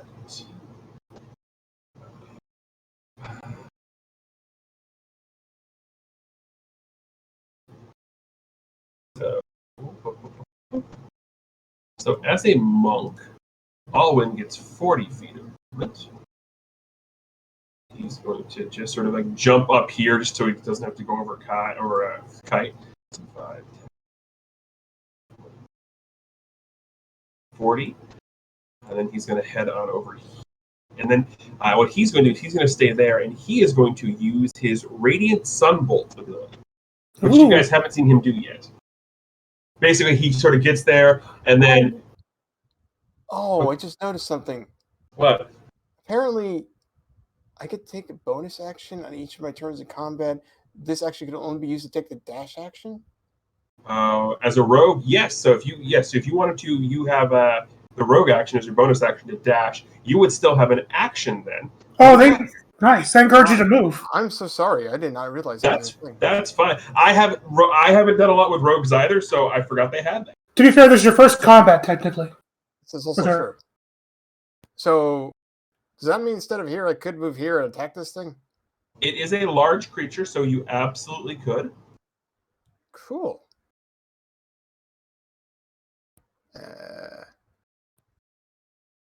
Never mind. I guess I rather wouldn't have done that. I rolled one. You stab water. Yeah, well, yeah. So yes, Alwyn moves up to there, and then he pulls the Santetsuken out of the quiver he has in, pulls it out, whips it together, and then sort of just flings one end of the Santetsuken at this water elemental. And he is absolutely going to hit with that. And does basically just a beam of sunlight just sort of comes out of the Santetsuken and just hits the water elemental clear. Well, it's called a water weird, but it's a water elemental, for lack of a better description. Square in its chest, ? For 4 damage.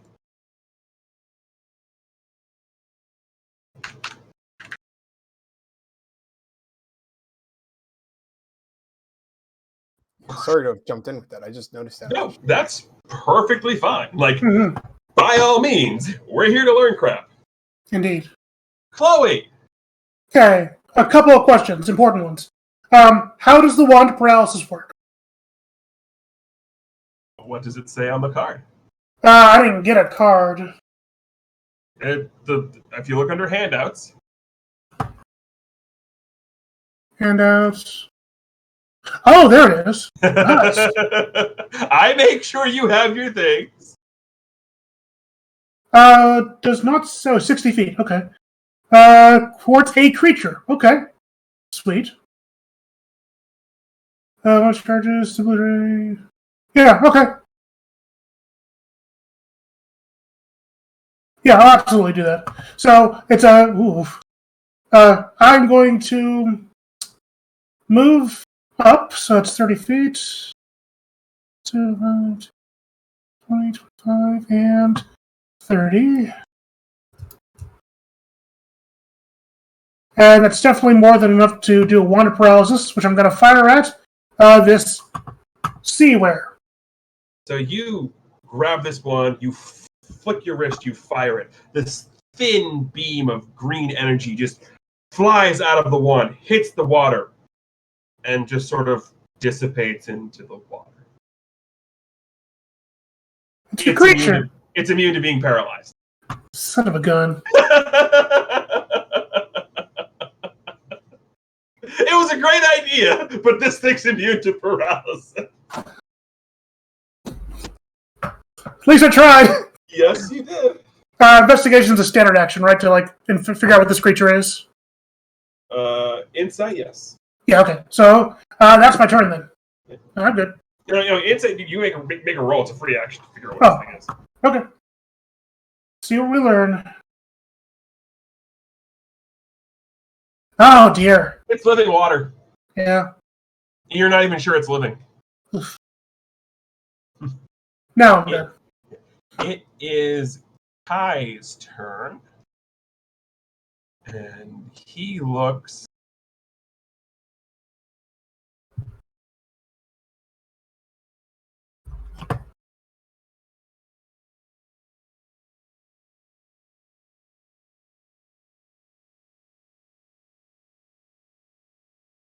So he goes and looks and goes, there's nothing I can do here right now. So he is going to go over and basically take up a defensive position in front of Chloe.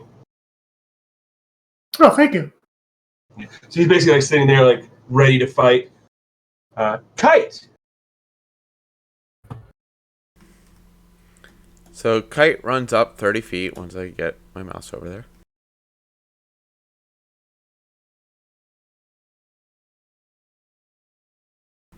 And then summons a echo right on the edge of the boat. Another token. Or can you make one? Let me see. You can make one. Perfect. Hold on. Let me label it, though.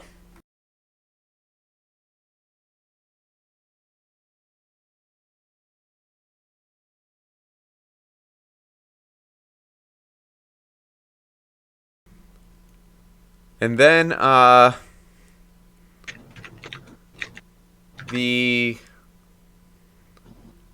from the position of the echo, we attack.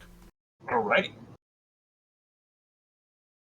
9, unfortunately, is you slice right through the water, as if you're slicing right through water.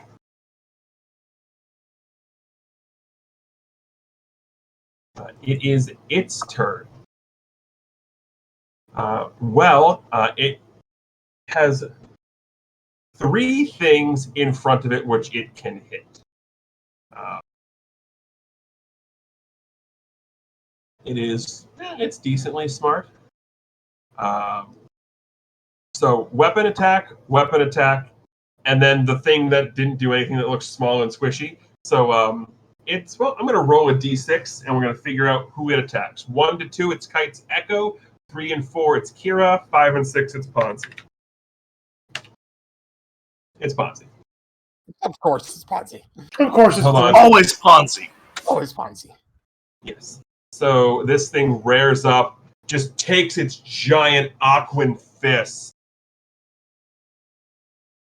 Does a 14 hit you, Ponzi? I believe it's 14. Yeah, I believe so. Your AC is 14? My sheet's not coming up. Yeah, my AC's 14. I can bring the sheet up real quick here. I can't pull up my roll sheet. It crashed on me. Oh, fun. I can bring it up here so I can double check the AC. Yep, your AC is 14. So this thing just whacks into you again. It's going to grab you again, and it's going to deal 14 points of bludgeoning damage again. Go ahead and make an acrobatics check, DC 13. You didn't get the acrobatics check the first round to escape the grapple because it was a surprise round.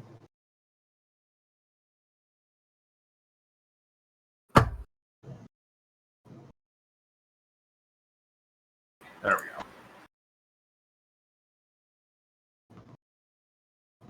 go. Wow. Yes, you managed to, you embrace the druid hot yoga. And this thing goes to grab you. It's got you. And you realize, wait, so you just get down, you upward dog, and this thing just slips right off of you as you're arched in the upward dog position.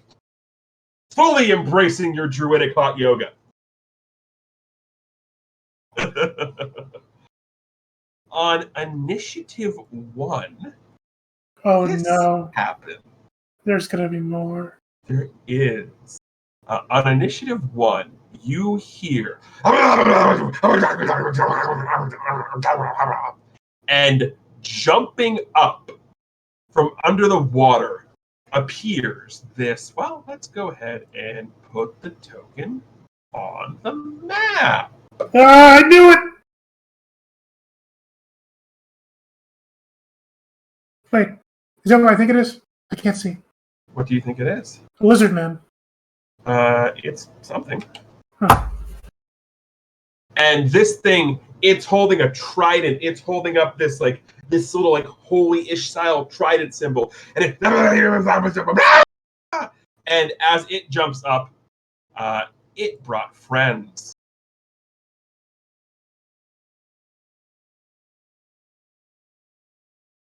They all four also jump up onto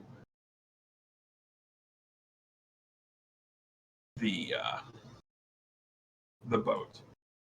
I rolled for their initiative as well at the beginning, so we're going to reorganize this. And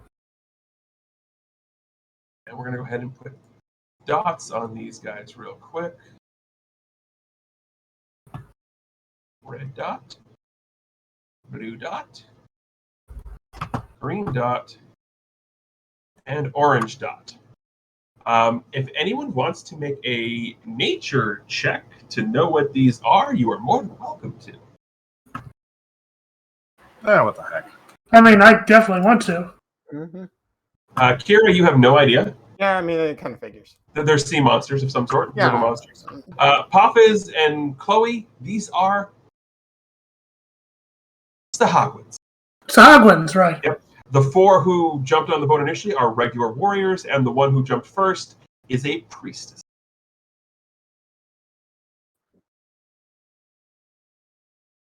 But Ponzi, water element just tried to smack you, and now there's a Sahagin priestess and her four minions are now on the boat attacking as well. She is, I suppose I will ask, does anybody speak either Sahagwin or Aquan? No. Let me check. No. No, that's not one of mine. Okay, so you have no idea what she's screaming. However, I do have detect languages. Detect languages? What is it? It's comprehend languages. So you're going to cast comprehend languages in the middle of a battle. Technically, with Llewellyn, I can cast it as an action. But no, probably Either not. way, Ponzi, it is your turn. I could, actually.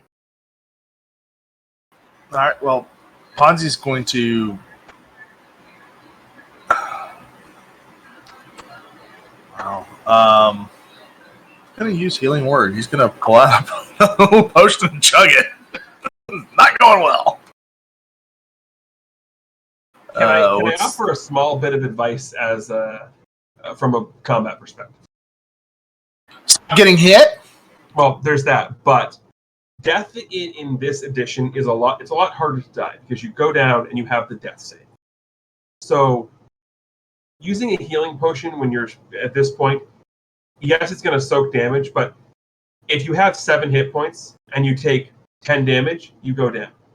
If you have 2 hit points, you take 10 damage, you still go down. There's no negative hit point. So just so this isn't the thing where if you get like negative half your No. HP, you just absolutely no. Nope. It's not? No. That's good. No. Cool. So just a friendly piece of advice for how that works. Well, he is casting healing word, so he's not literally drinking healing potions. Right, but it's the same. I'm just using it. I'm just Right. giving you that piece. No, that makes sense. It does make a lot of Okay, sense. so seeing these things jump on the ship, Ponzi's going to pull out a vial and throw grease out on the floor. All right, you have a couple of options. Where you throw the grease? We're going to throw the grease at the green and Green and brown. Go ahead and remind me what grease does.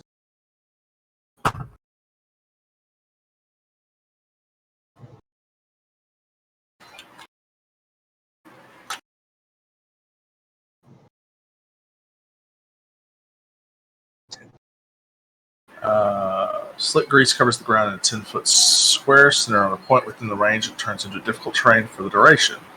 The grease appears. Each creature standing in it must succeed on a dexterity saving throw or fall prone. A creature that enters the area or ends their turn there must also succeed on a dex saving throw or fall prone. Okay. So I have got them in the grease section here. All right, so dexterity saving throws by each of those two Sahagwin. We went up for some fried fish. What's the save DC?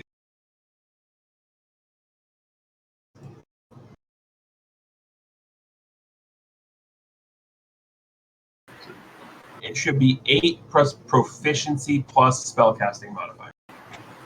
Proficiency is going to be 2. So you 15, cast I think it is. grease underneath them. They both start to slip and slide, but then they sort of dig their sort of webbed claws into the boat and do not fall. I've rolled ridiculous for both of them, a 16 to 17.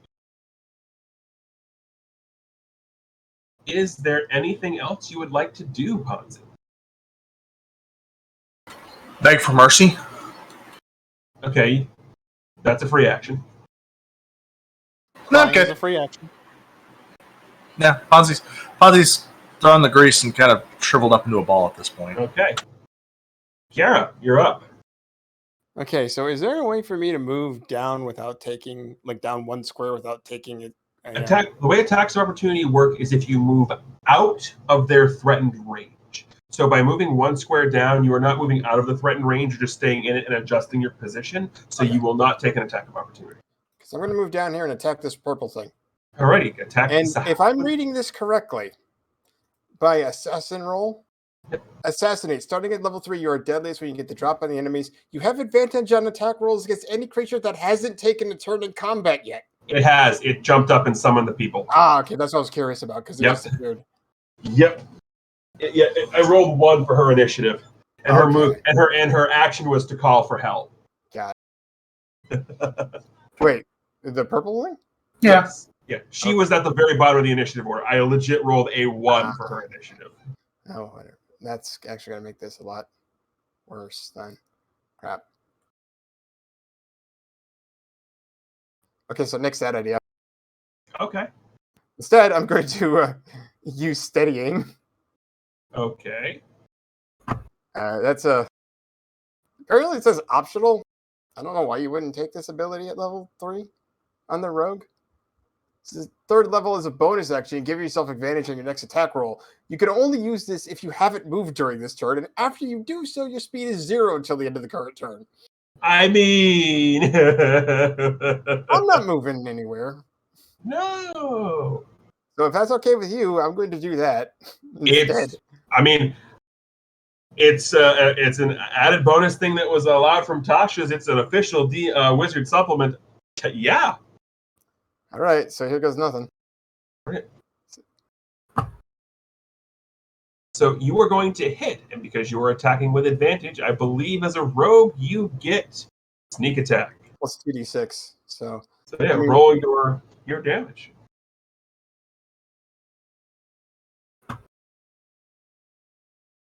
So 5 and 8. So 13 points of damage to this thing. I need to put its HP down there. Oh, okay. I'm trying to think of what other action I can take that's not moving. Depending where you are, hiding, but there's nothing to hide around right now. I was going to say, like, other than hiding from this thing in front of me, I can't hide in plain sight. Right, yeah. So you take your rapier and you stick it into where you believe the ribs would be. You're not sure because it's a Sahagwin. You're not sure if it has ribs, but you definitely stab and you definitely hear an ear piercing. And it sort of turns its head exorcist style and just stares at you. Anger seething in its monstrous eyes. So she's just staring back at it, like, with the same kind of eyes. Gosh.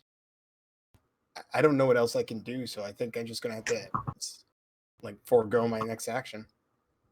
I say you can't move. That's fine. That's all. I can't move. I cannot move, no. I don't know if there's something else I can do with my skills here that would help out. Not that I can think of, really. No worries. Yeah, that's fine. Don't worry about it. Because that steady was a bonus action, which I didn't realize. But yeah, so that's fine. I've got nothing else I can do, so my turn. So it is these guys' turn. So these two are going to do the simple thing: close in here and attack Kite. Boom, boom. They're going to attack you with their spear. Before they attack me, can you do me a favor? Yes, Can I you can. put blue on a tile because it's really, really messing with me? So it's on a half tile. If you give me a second, I can.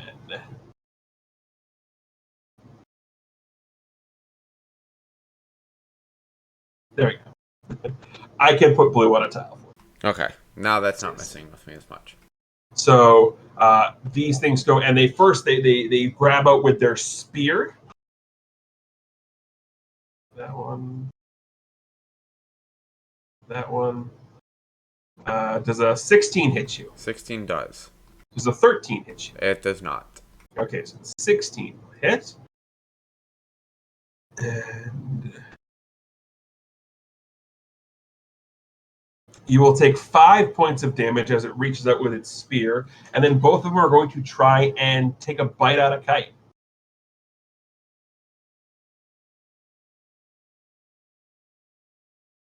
Well, the one who missed with the spear is also going to miss with the bite, but the one who hit is going to hit you with his bite as he spears you, sort of like brings your arm in and just sort of bites down into your arm like it's a cob of corn.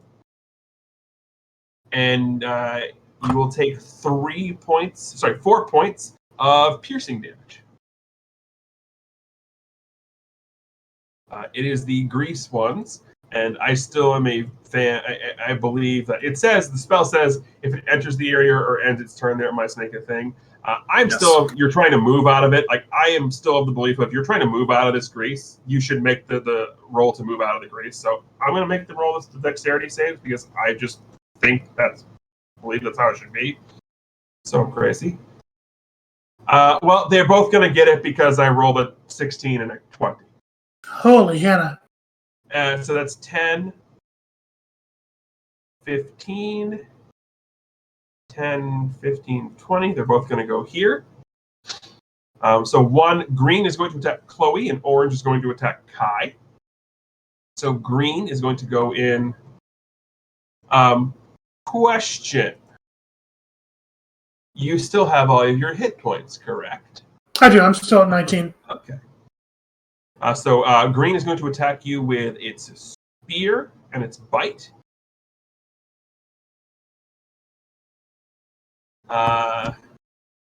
So the spear is going to miss because 6 doesn't hit you. Mm-hmm. But I'm pretty sure the bite's going to hit with a 17. Let me see. I'm at 12. If they match, what happens? Tie goes to the attack. Okay, then yeah, it's going to hit me. Okay, so you're going to take 3 points of piercing damage as it sort of like, it goes to bite, it sort of takes a chunk out of your robe and just nicks you a little bit. Huh. Orange is going to do the same thing and attack Kai. And going to miss horribly because I rolled absolute crap. You basically, this thing goes to a spear and Kai just sort of blocks a couple out of the way. And Chloe, it's your turn. Alright, disengage is a full action, right? Yes, disengage takes your action. Basically, disengage means you take your action to make it so that your movement does not provoke attacks of opportunity. Gotcha. Alright then. I have to do this because I can't... Otherwise, I can't really help. Actually, wait. Kira, how much damage did you do that priestess? 13. You did 13? Okay.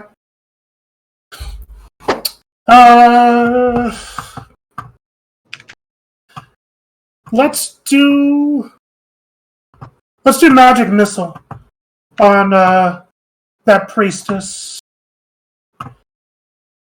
I forget. Is there a roll I can use to determine their weaknesses or anything like that? They're not weak to force damage. It just hits. Well, yeah, but I can change the element of it. Don't forget. That's why I wanted to kind of. You can. That would be what type of creature they are. So yeah, I'm gonna go ahead and make me a nature check. Okay, I did that when they appeared, so hopefully Right. I can do it again. 20. Doesn't matter what you change to, they're not specifically weak to any element. Okay, that's fine by me. Okay, so I'm going to cast Magic Missile with one spell slot higher at that evil priestess. Well, presumably evil. We don't really know what their cause is. We could be infringing on their territory. Magic Missile. So that does. Oh yeah, do I have to do it 4 times? Because I don't think. You've got or just roll me or roll 3 more d4 plus 3. Yeah. It'd be d4 plus 1. Well, yeah, because if you have 4 missiles, that first one rolled it. So if you roll 3 more d4 plus 3, that's 4 d4 plus 4. Yep.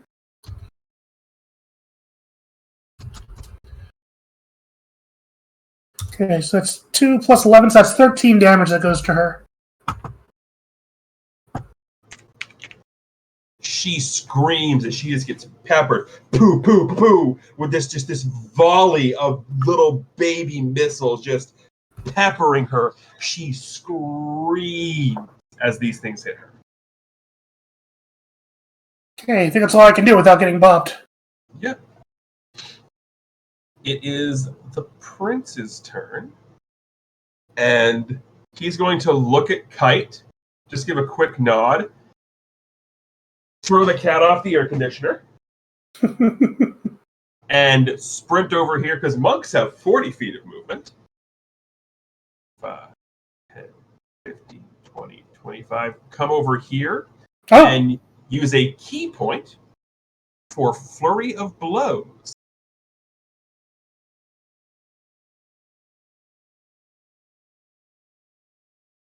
So basically, he's going to swing once with the same. Basically, he's going to swing 3 times with the Santetsu. And he's going to hit with the first 2. The third one is going to miss. He is using this two-handed, so it's going to be the right-hand number you see there, and he's going to just literally smack this thing for 17 damage. Jeez! Don't get in front of my woman! Yeah, he just kind of thwack, thwack, and just sort of look at the thing and sort of like realizes, like looks at Kite, just sort of realizes he was told not to get himself killed, but just sort of looks at the Sahagin and gives him a "come get me" anyway. Just like a monk. Nice. Pretty much. He just Liu Kang'd the hell out of this guy. Of course he did. Kite, you're up. So, important question. Which one bit me? Red bit you. Okay.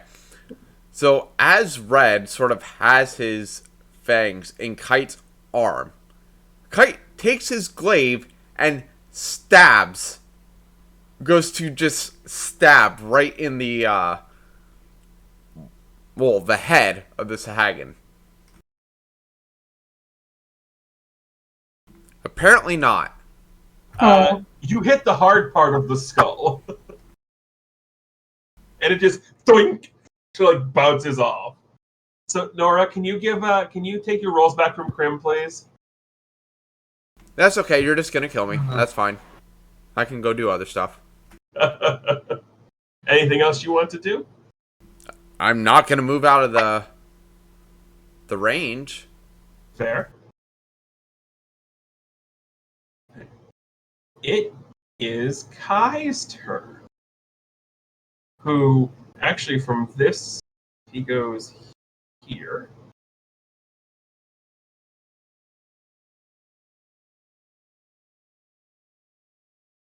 He'll move down here, which is not out of this thing's range, and he's going to look at Alwyn, and he's set up here to use this. He's going to look at Alwyn and go, "Oh, that was cute.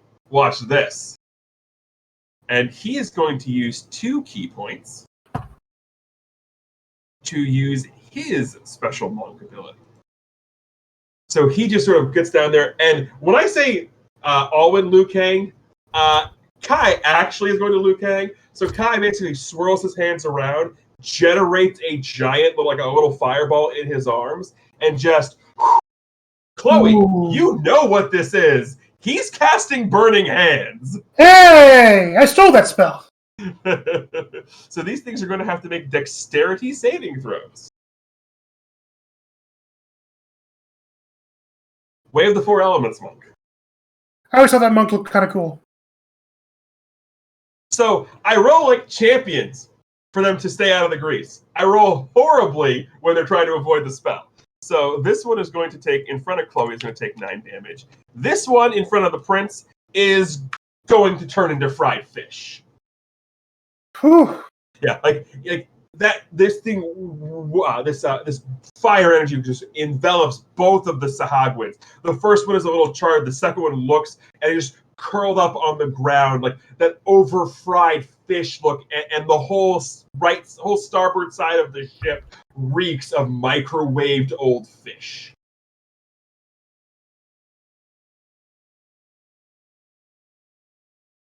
Ew. Yeah, it was right.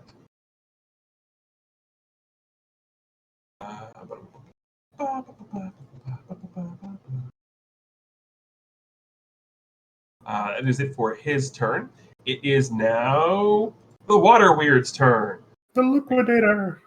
Again, same rolls as before.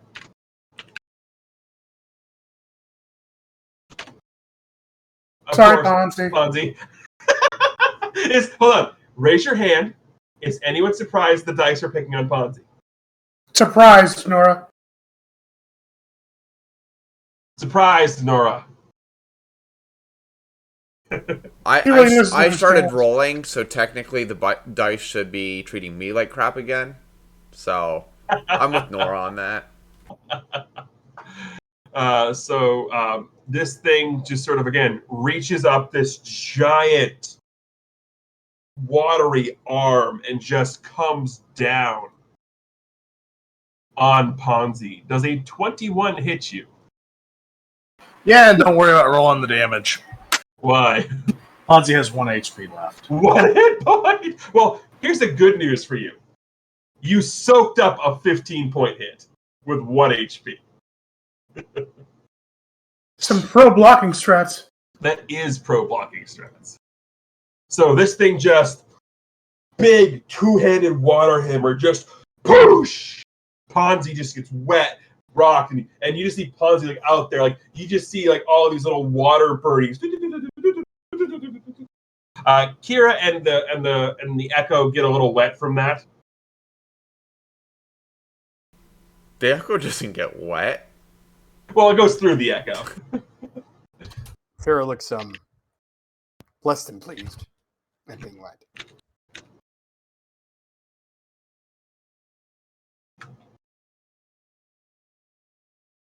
It is the priestess's turn, and she is less than happy with you, Kira, as you stabbed her why.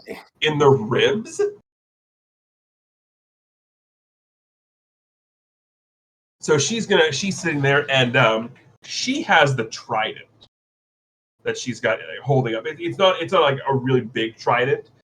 So she is going to just look at you, just anger and hatred seething in her eyes, and she is going to basically, like, you see this spectral, like, ethereal trident form in her hands. And she is basically casting spiritual weapon, which it does the attacking, but it's looking like she's the one doing the attacking here. I just need to look up what her spell. All right. Does a 15 hit you, Kira?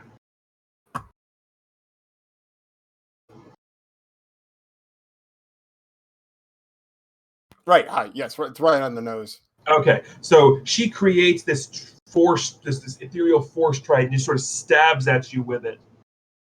And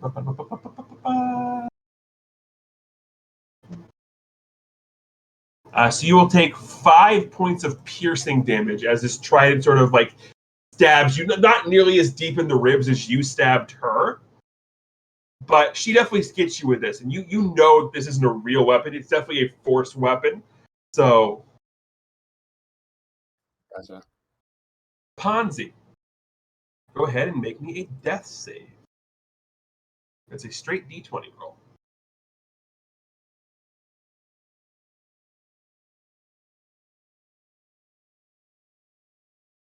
All right, that is one success. Yes. So you guys look over and you hear a little gurgling as Ponzi spits up a little water. Terrible way to revive. A small little sardine pops out of his mouth when he does that. Kira. All right, T, just so I'm going to really need your help for this. All righty. And you might as well pull up the Panther because I have no idea what I'm going to be rolling for any of this. Okay, I can do this. So what all of you see is after Kira gets stabbed, she just kind of looks at this thing in front of her and then suddenly kind of just morphs into a large or a medium-sized panther.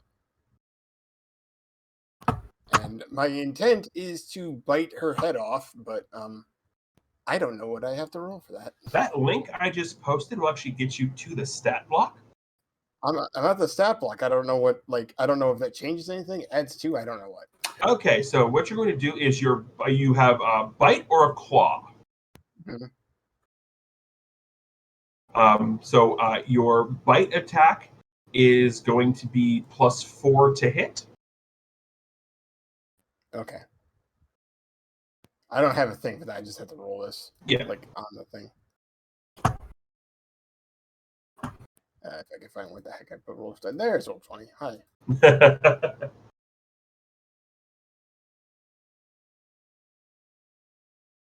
Oh, you absolutely hit. Your damage there is going to be 1d6 +2.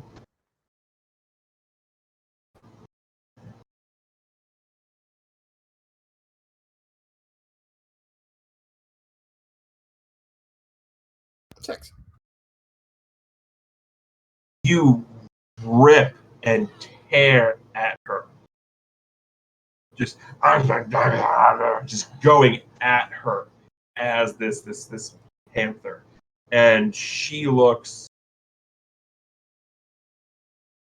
super hurt. Like if there was a waiting room to get into death's door, she's next in line. Super hurt. So as a movement action, I'm going to move over this way, I think. You can do that because you're not leaving her threatened squares. Actually, what is the disengage action? Well, the disengage action is you take disengage, and that means your movement does not provoke attacks of opportunity. That's a full turn. Right, but as a rogue. As a rogue, I could do that as a bonus action. Correct.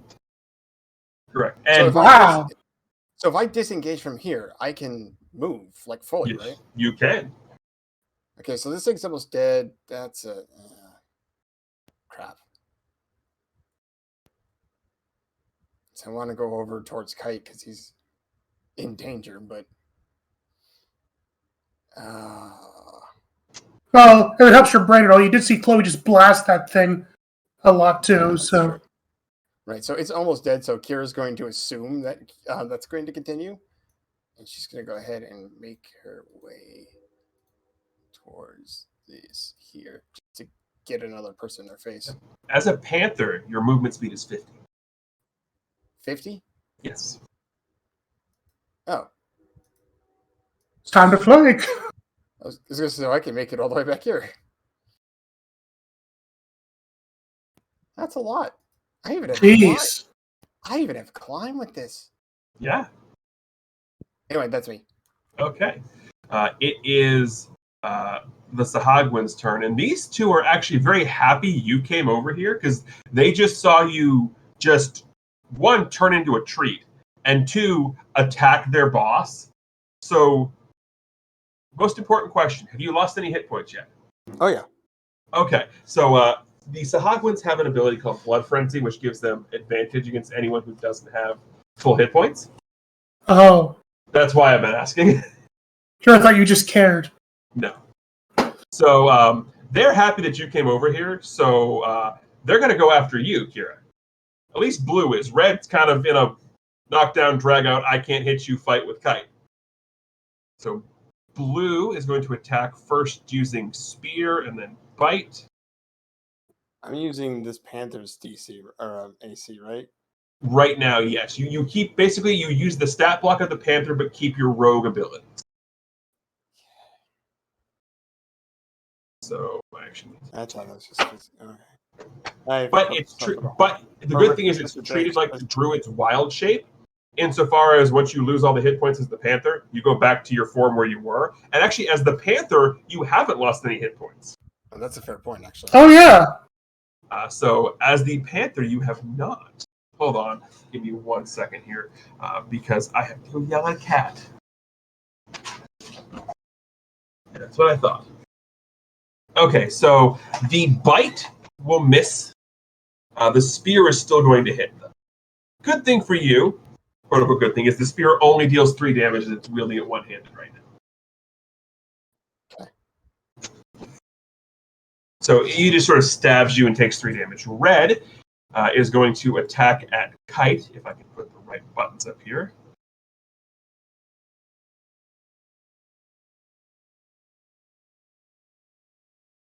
Are you... Okay, wow. Hold on. The bite and the spear all miss. 10 was the highest I rolled on all 4 attacks because of the advantage. Jeez. Wow. Yeah. Say, kitty.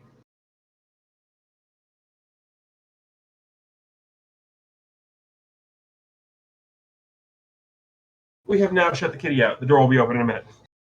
The third one is going to attack Kai, because Kai just turned him into, well, fricassee, basically. Kai has not lost any hit points, so Blood Frenzy will not trigger. The spear will not hit, the bite will, and Kai will take 5 points of damage. He is 24. Before we get too far, Yes. why did the red have advantage? Because the Sahagwans have Blood Frenzy, so if they're attacking somebody who doesn't have full hit points, they get advantage. Oh, okay. They're pretty nasty fellows. Chloe, you're up. Alrighty. So Chloe kind of looks at the battlefield, the way things are going, and she kind of points her fingers at both the Sahagan beneath her and the priestess to the right, and says, "Lou, get them both!" And fires off a regular magic missile, sending the first one over to priestess. Oh, I'm not going to make you roll for that because the priestess had 1 HP. And then the other 2 towards the guy beneath us. So that's going to be... So I still press the button, so why not? Boop.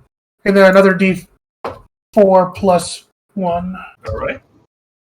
So yeah, Lou basically pops up. A wizard hat pops up in the pop-up book. Then 3 arms with different wands, and this goes pew pew pew. So this thing takes 6 here. Indeed, the one beneath.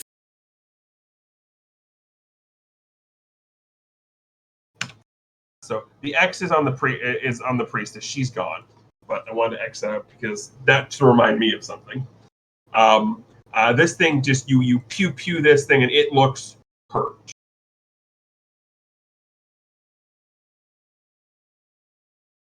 Well, that's one problem taken care of, at least partially.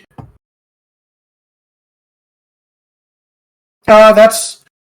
I think all I got. Can I find out anything more about the creepy big water thingy? You can roll an insight check or an Arcana check. Arcana, please. This one, Arcana would work. Okay. It's a big, scary water elemental. That's technically a 13. If that helps at all. 13 and 11 still get you the same information because it goes in increments of 5, basically. Gotcha. It's got a lot of things it's going to be resistant or immune to, status-wise. You're pretty sure you can't poison it. You're pretty sure you can't deal damage to it with fire, or it's going to take half the damage from the fire. Same thing from bludgeoning. Okay. And you're pretty sure that if it goes underwater, you won't be able to see. Alrighty. So she actually conveys that to Alwyn next to her. She says, when we fill this thing, be careful about the water elemental. You won't be able to punch it very well. And that's he it. nods. And he looks and goes, well, first things first. So he's going to just turn to this thing here and swing the Sentetsu. And he's going to miss. Mm. So no, because of the way they're lined up, he has advantage. Sweet. I didn't think about that. So yeah, technically, Kite, you're going to have advantage too with how Kira's lined up with you. Yep. That's why I went there. Yep. Strategy. It still doesn't matter. I rolled the exact same thing, basically. I mean, this is where the conga line of death comes from. The conga line of death, pretty much. Yes. So he's gonna do that, and he's gonna all right, well,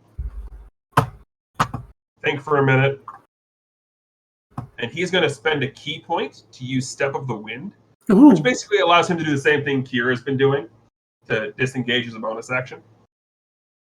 And he's gonna run over here, over this, and he's basically gonna get over here and sort of taunt the water elemental, keeping Ponzi alive, basically. Ponzi saved him, now he's returning the favor. Aww. Trusting that Kai will be able to take out this thing, which he should be. Kite, you're up. Okay.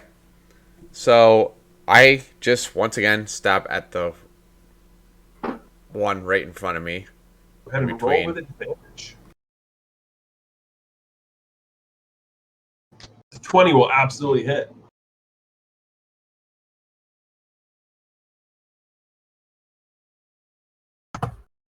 That's a lot of damage. Right, Oh, but I'm not done. he's not done. No, I knew he wasn't. So I dismissed the echo over by the water elemental. Poof. And Oh. and it reappears here.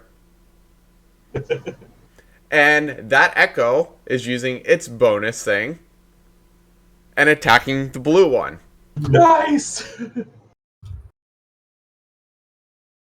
That unfortunately will not hit. But it drew the attention of the Sahagin. So Kite is now going to use his bonus attack and attack the blue one. I love how you've got the double advantage set up here. It's This is fantastic. amazing. You have basically assembled the death triangle. Pretty much. I love how it's the actual two fighters in this one, too. Was that the blue or the red? That was blue.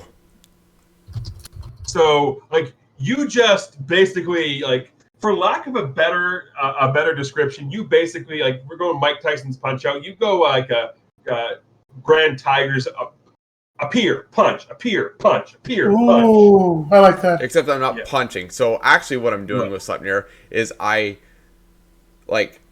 stab the red one and bring it up past him, and then I change my hand positioning and bring it down on the blue one. After the blue one was just distracted by my echo. Yeah. That was that's a holy crap, a lot of damage turn right there. It would have been worse if my echo would have hit. I know, right? That was still fantastic. Alwyn and Kai are both sitting there huh? With this look of dumbfounded stupidity on their face. But it is Kai's turn. And he's just going to sit there and be well, all right. And he's just going to basically, since we've gone with the Liu Kang motif, he's basically just going to sit there and punch this thing. Oh, yeah, 19 is going to hit. And that's going to deal 5 damage. And he is going to spend his last key point to Flurry of Blows. Ooh, I like flurry of blows. And yeah, I'm not going to bother rolling the damage because this thing had 2 hit points left. 1-inch punch. But basically, he uppercuts this thing, and he uppercuts it into the air and then looks, and then just does a full-on roundhouse kick and kicks this into the water. Sploosh!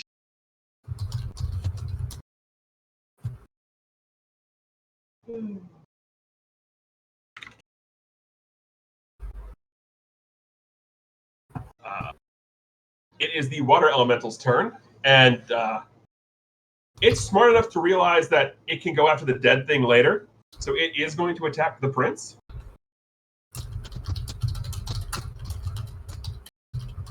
Button.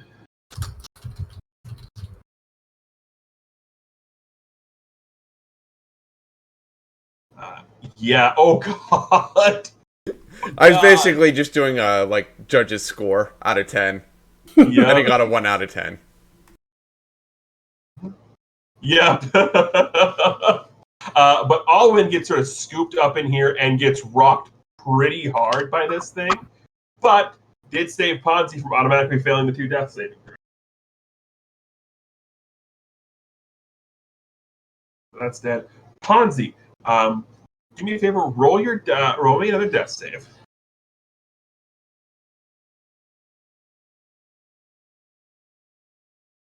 Okay, that's a fail. But so you're sitting there and you're spitting water out, and everything's sort of closing in all around you, and you hear in your head,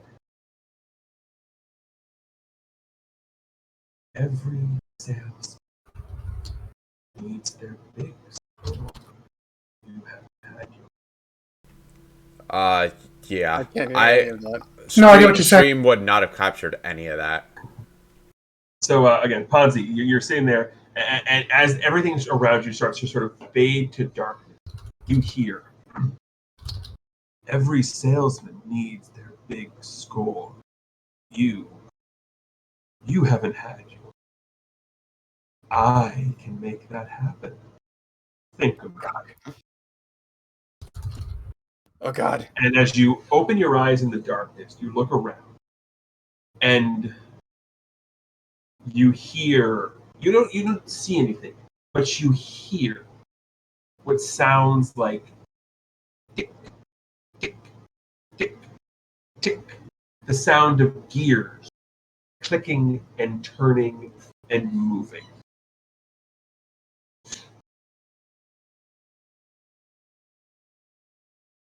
Kara, you're up. So even though I'm Panther, do I get sneak attack? You get to keep your rogue abilities, absolutely. Sweet. So I'm gonna just swipe at this thing. And the reason I say that is because there's a barbarian druid wild shape build that allows you to rage as a bear. So you absolutely. If you were something a little bit less finesseful, I would. Like you were a turtle or something. Yeah, but you're a freaking panther. You can sneak attack as a panther. Sweet. All right, so I'm going to attack this thing with let's go. Let's see, bite. The claw. There's no reason to do a claw over that because I don't need damage type. So biting it is. So I'm gonna take a big chunk out of this guy. Of course, I have to do this with advantage without having another. Great. Okay, got this. This rolls twice, then, right? Yeah, roll twice. Take the highest. 23. Yes, the 17 would have hit too. Yeah, but I want So to go ahead and roll 3d6 plus 2. 3d6 plus 2. 1 for the bite, 2 for the sneak attack. Oh, fair enough. Because damage type doesn't matter, so there's no need to roll it separately. Fair enough. Ooh, I rolled 2 1s, but 8. Did roll 2 1s. This thing is not quite dead yet, sir. Dang it. But it's almost dead. Do me a favor. Okay. Roll me a wisdom saving throw. Nothing bad, I promise. How do you roll that? I don't know how the. You can click on the text that says wisdom on your sheet. And that'll just roll. It's okay. Okay. So you bite into this thing and it tastes good. You want more. Well, it's fish. Of course I do. Yes. The wisdom saving throw is big. Do you go into a fish blood frenzy?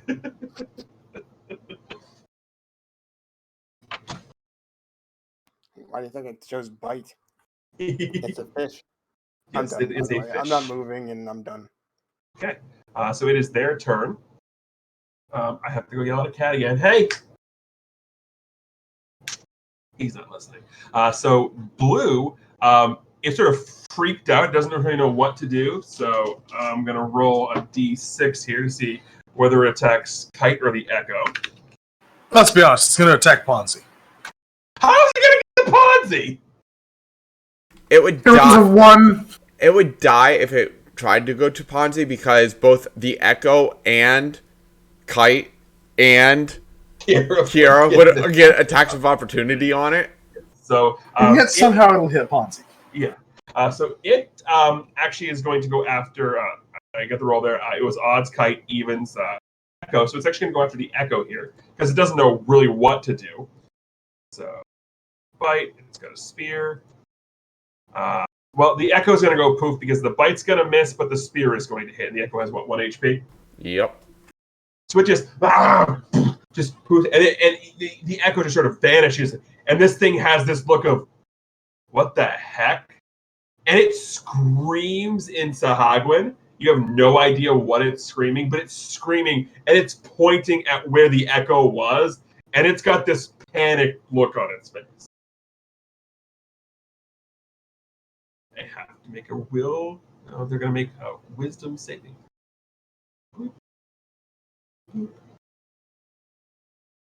They're both panicked. So because of they're used to normal witchcraft, they're used to spells. Seeing somebody disappear like that kind of freaks them out a little bit. And I also rolled really bad on their wisdom save. So Blue was starting to freak out. He's going to start to head towards the edge and dive. Attacks of opportunity if you guys would like. Oh, I'm Absolutely. totally taking it on him. Okay. So roll one at a time just in case someone kills him.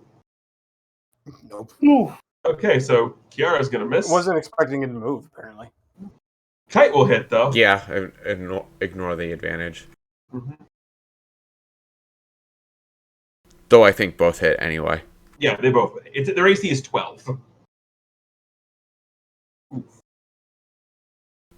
Horrible damage roll, though. That was a 1. Was so you have no more attacks. So both of these, they're gonna basically panic and just jump in here and Wait, they're out of. do we get an attack of opportunity on each of them, or just one of them? Just one, because your attack opportunity is a reaction. You only get one reaction per round. Okay. I tried to attack. I rolled a 1. And you couldn't. And I will tell you right now, the red one had 4 HP left, so the 3 wouldn't have killed him. No, I wasn't saying I was going after him. I was just gonna try to attack the red too. Nope, makes sense. Chloe. Okay. So Ponzi's down. Alwyn looks beat up in the grasp of this water elemental, but he did successfully stop it from attacking Ponzi. So Chloe's going to help that plan. Unfortunately, the only way to do it is by touch. And I can't throw Lou at his face yet. So I'm going to move up here.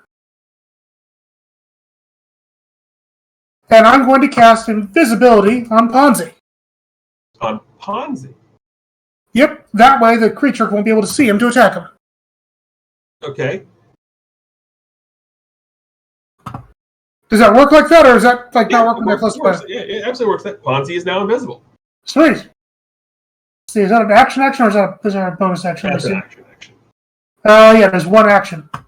So, that's a thing. Invisibility has been cast on Ponzarino. So, yeah. She tries to keep Ponzi safe.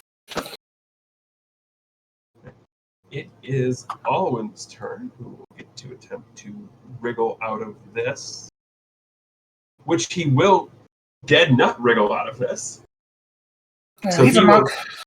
So he will he'll find the one spot of hard water and backflip out of this thing and land. And looking like hell, and sort of looks, goes, where'd he go? Look, Ponzi, he's right there. I was hoping you could confuse the sea creature. That way we can get him to safety. Make an insight check, please, Chloe. Don't tell me these things have tremor sets or something stupid. No. Okay, 13. You're not sure why, but Alwyn looks extremely disappointed with you. In me? Yes.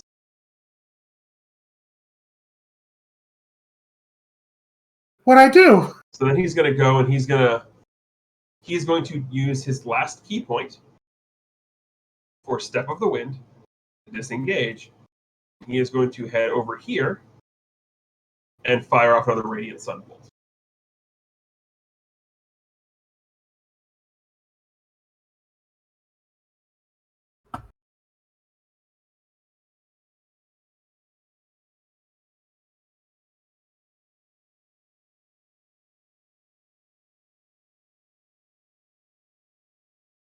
Oh, I can't because I can. Oh, I can't because it's a key point to do that. My bad. So yeah, that's fine. That's his turn. He's still escaping anyway. Kite, you're up.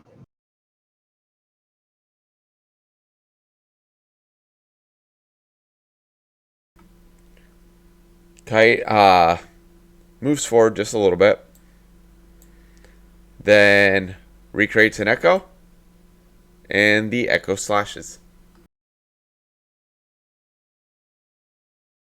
No, he doesn't. No, he doesn't. It cuts through water. It is Kai's turn. He is going to run up. I'm going to have him make an acrobatics check because he doesn't know where Ponzi is. He lands, and as he's going to land, he sort of feels, so you can see him spread leg and shift to here instead and try to punch this thing. It's not going to work well, but he's going to try. He will hit, and it is exactly like punching water, but he does deal a little damage to it. It is its turn, and I actually need to make a check here for this thing. Oh, okay. It's smart enough, and by that I mean I rolled a nat 20 on this intelligence check for this thing. It sort of looks around, surveys the area, and it's like, nope, I'm done. Like, the thing that summoned me is dead. Everything else is dead. Yeah, nope, I'm out. Peace out. And it just dips into the water. Oh, good. That way we didn't have to embarrass it. Yeah, smarts are this. We were going to kill it. Mm-hmm. So once it's gone, Chloe kind of looks around and then she dispels the invisibility on Ponzi. And then Alwyn, very angry looking, goes over, unscrews the bottom of his quiver, grabs a potion, and shoves it down Ponzi's throat. Oh. I forgot you had that. 9 points of healing, Ponzi. So yeah, you're hearing this thing as, yes, please, think about all the sales we could make. And then you're looking around, you hear this tick-tock, and then you sort of get hit in the face with this liquid, and the next thing you hear, whoop, whoop, whoop, whoop, as you sort of jolt back away because you're being force-fed a potion.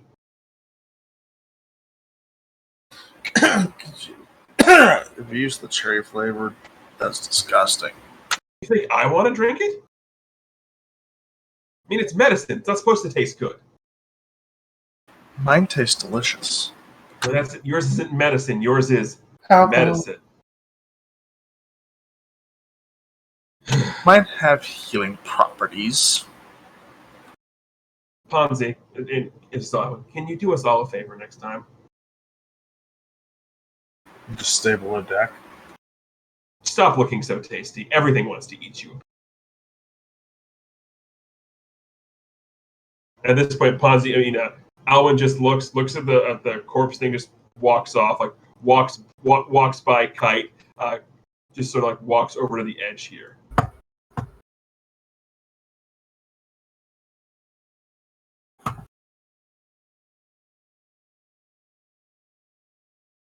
Well, you have a panther struggling around for a few more seconds or so before Kira changes back into her normal form. is everybody okay? Yeah. It looks like we are all here, including the merchant that seems to be alive. Good. Thank goodness. Indeed. It's a good one. Alwyn had that. Good thing Alwyn had that healing ready. Why did they attack us? I'm going to guess because we are land people and we are intruding on their water territory. I guess it's not a question, but because we do have the body, at least of the priestess up here, like, do they have any sort of identifying symbols or anything? Like, if they were hired from a specific kingdom or whatever? Make an investigation check.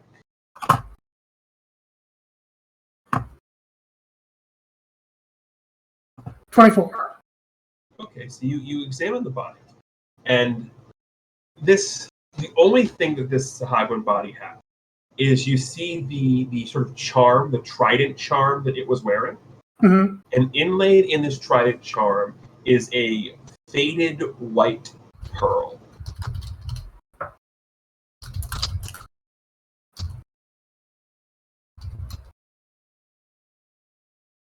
In the charm, like actually, it's a literal pearl. Like sort of embedded in the charm, sort of sitting in the middle of the trident. Basically, like you have the three prongs of the trident. At the top of the main prong, like inset in the top, is this pearl. Gotcha. Well, Chloe would probably pick that up so we can at least have it as evidence and like investigate it properly. But does this symbol look familiar to any of you?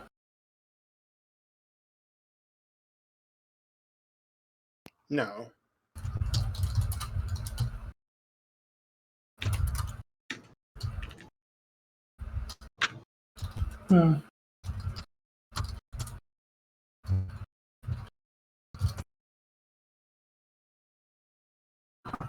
Well, yeah. Well, at least we're safe for now. I'm not sure what we should do with this body. If we should throw it into the water or keep it hidden here so it doesn't attract anything. At the very least, Ponzi, you probably should stay away from the side of the boat just in case. Well, Ponzi's already gone back below deck. Ponzi's had enough. Ponzi, you actually do below deck. You do find Alwyn down there. He looks angry. Like you didn't realize there was one, but he's basically like there's a small little punching bag that he's just wailing on.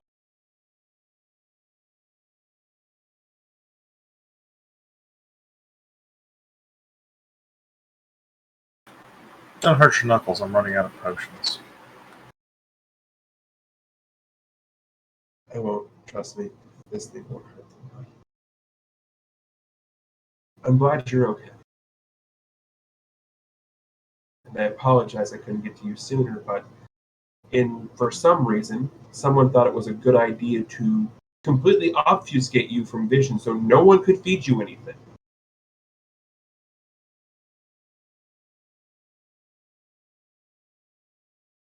Tactically, I don't see why that's a good idea. No. I'm not gonna lay down now because between the hits to the back of the head and the hits to the front of the head, I'm pretty certain I have a concussion. And Ponzi just at this point falls over on the nearest bed.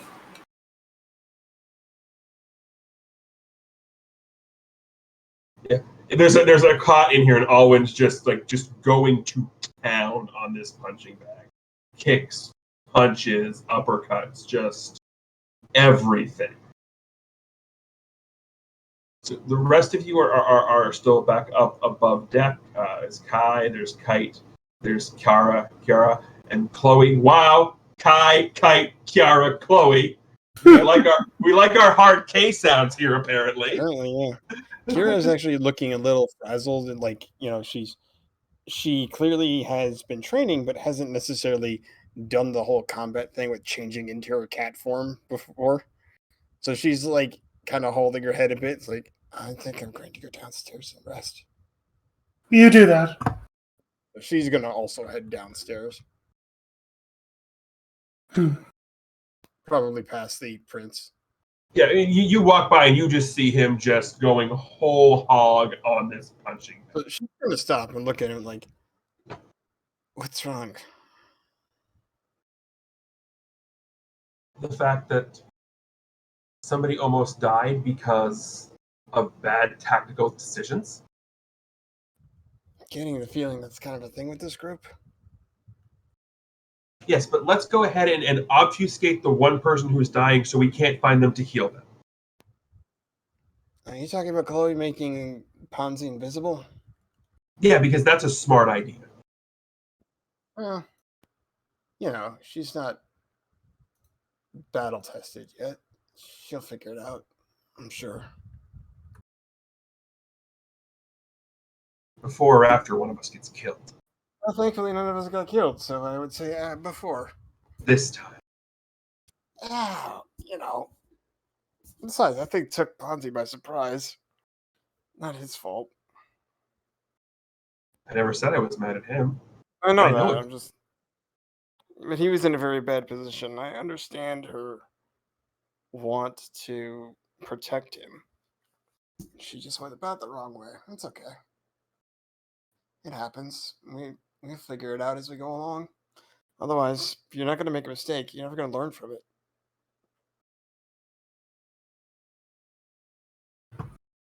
He just sort of shakes his head and goes back to just wailing on the punching bag.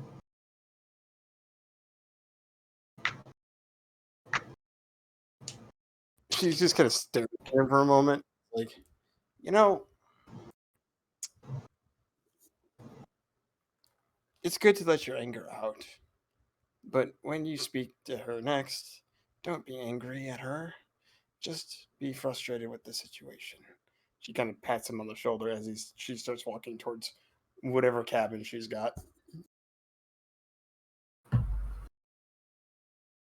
So it is Kite, Kai, and Chloe with this trident emblem symbol thing on the deck note.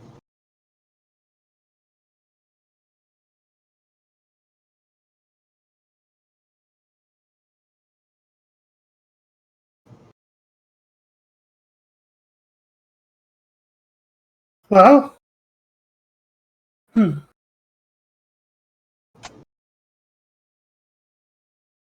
So Kai just sort of looks over. Any idea what that is? what, the symbol? Anything about it? Oh, not off the top of my head. Does she recognize anything about it if I investigate that? You can go ahead and make a religion check, actually. Gotcha. Actually, wait a second.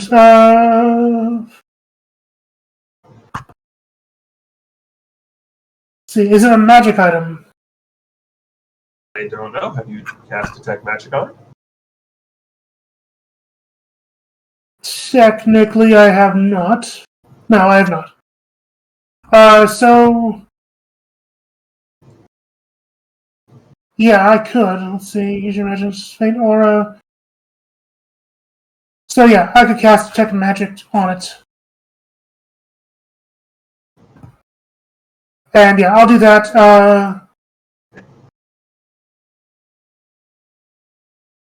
I'll do that normally. I'll do that as a ritual. Okay. So the trident, the trident part itself is just sort of basically nothing too crazy. It's got small residual amounts of divine magic on it. You can tell it was just being used as a focus. The inlaid pearl, on the other hand, is giving off slightly stronger hints of necromancy. I'm going to cast Identify on that thing. As a ritual as well? Yes. And I'm going to use... I don't have to do it fast, because we can do it for 10 minutes. Right. So. Yeah, that's why I asked as ritual. So yeah. As this, you're casting Identify, and basically Llewellyn pops open, and this sort of like head pops up. Ah, yes, a pearl of life. A rather common magical artifact, commonly traded throughout the necromancers, basically. A pearl of life is attuned to a specific soul, And when the pearl turns white, it means the soul that was attached to it has gone for this mortal coil. If the pearl is black and glimmering, that means whatever soul is attuned to it is still alive. Thank you for using the identify spell. Clap. Huh. So that's just Pearl's just basically confirming that she's dead. What happens if you bind yourself to it? It just tells you if you're alive or dead? Give me an insight check. Hmm.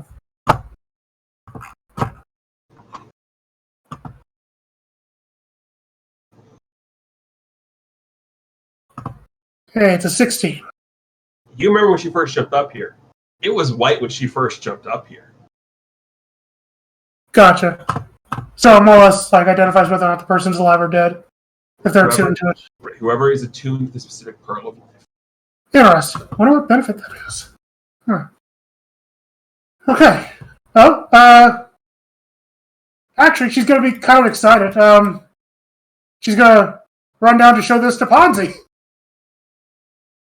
Ponzi is passed out in a cot in a room where the prince is just wailing on this punching. Oh, sorry, I didn't mean to interrupt. Eleanor, are you upset at something? He's punching. He stops. He sort of hugs the bag for a second, sort of looks, just walks by without saying a word.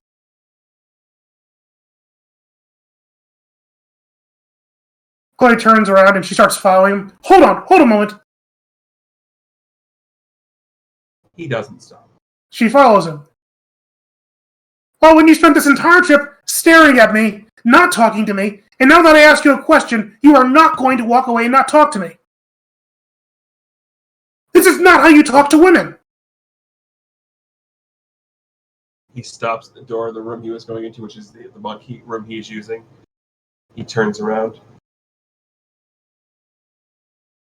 You're right. It isn't.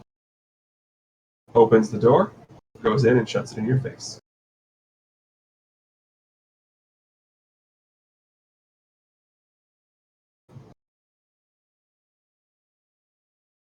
She knocks on the door. You get no response.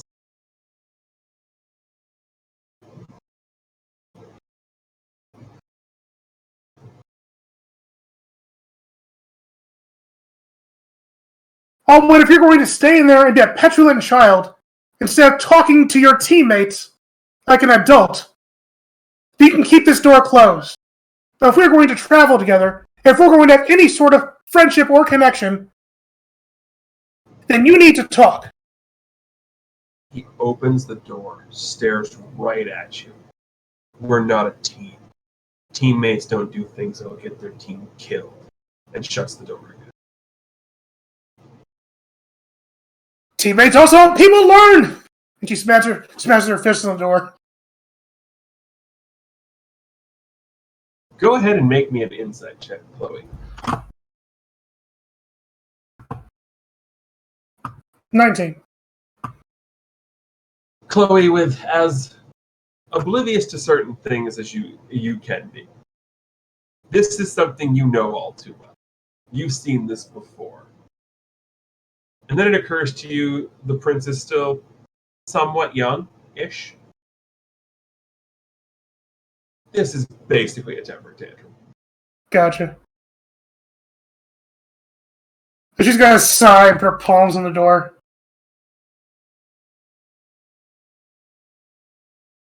Fine, be that way. And she's gonna walk and go to her own room and slam the door. We get to get a scene in the hallway. That's just Llewellyn flapping, looking at all the shut doors, and going and flying and landing on Ponzi's chest, and basically like a book would be there when you fall asleep reading a book, just like splayed open on Ponzi's chest.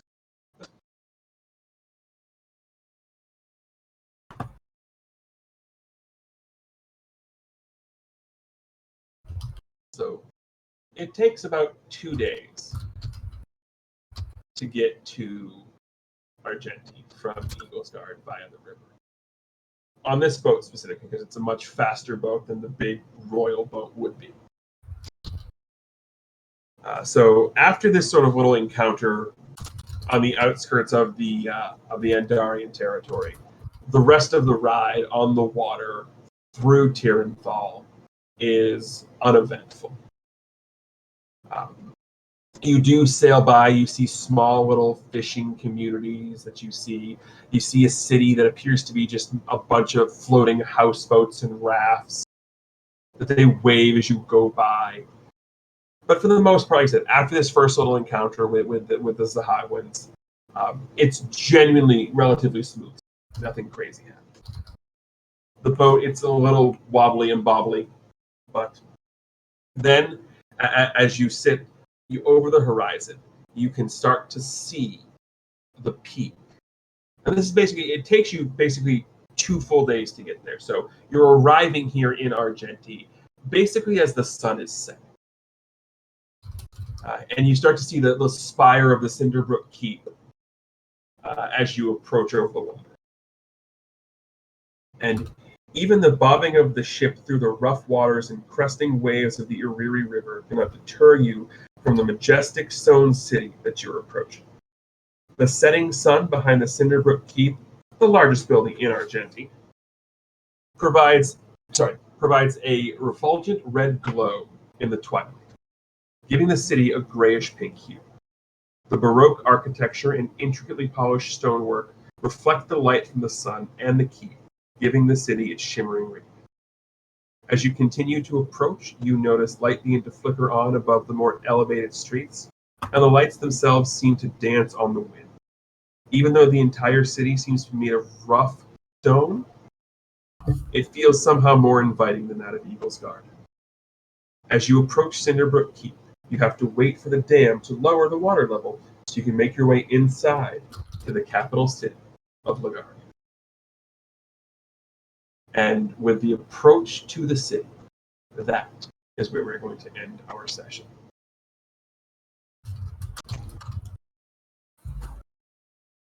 So, with that, thank you all very much for watching. And on behalf of our entire crew here at Bay City Chronicles, that would be Chameleon Ice, Crimson Avix, Norestra, and OPT Lawyer. Hey. I am TGE, reminding everybody to, of course, as always, keep hailing.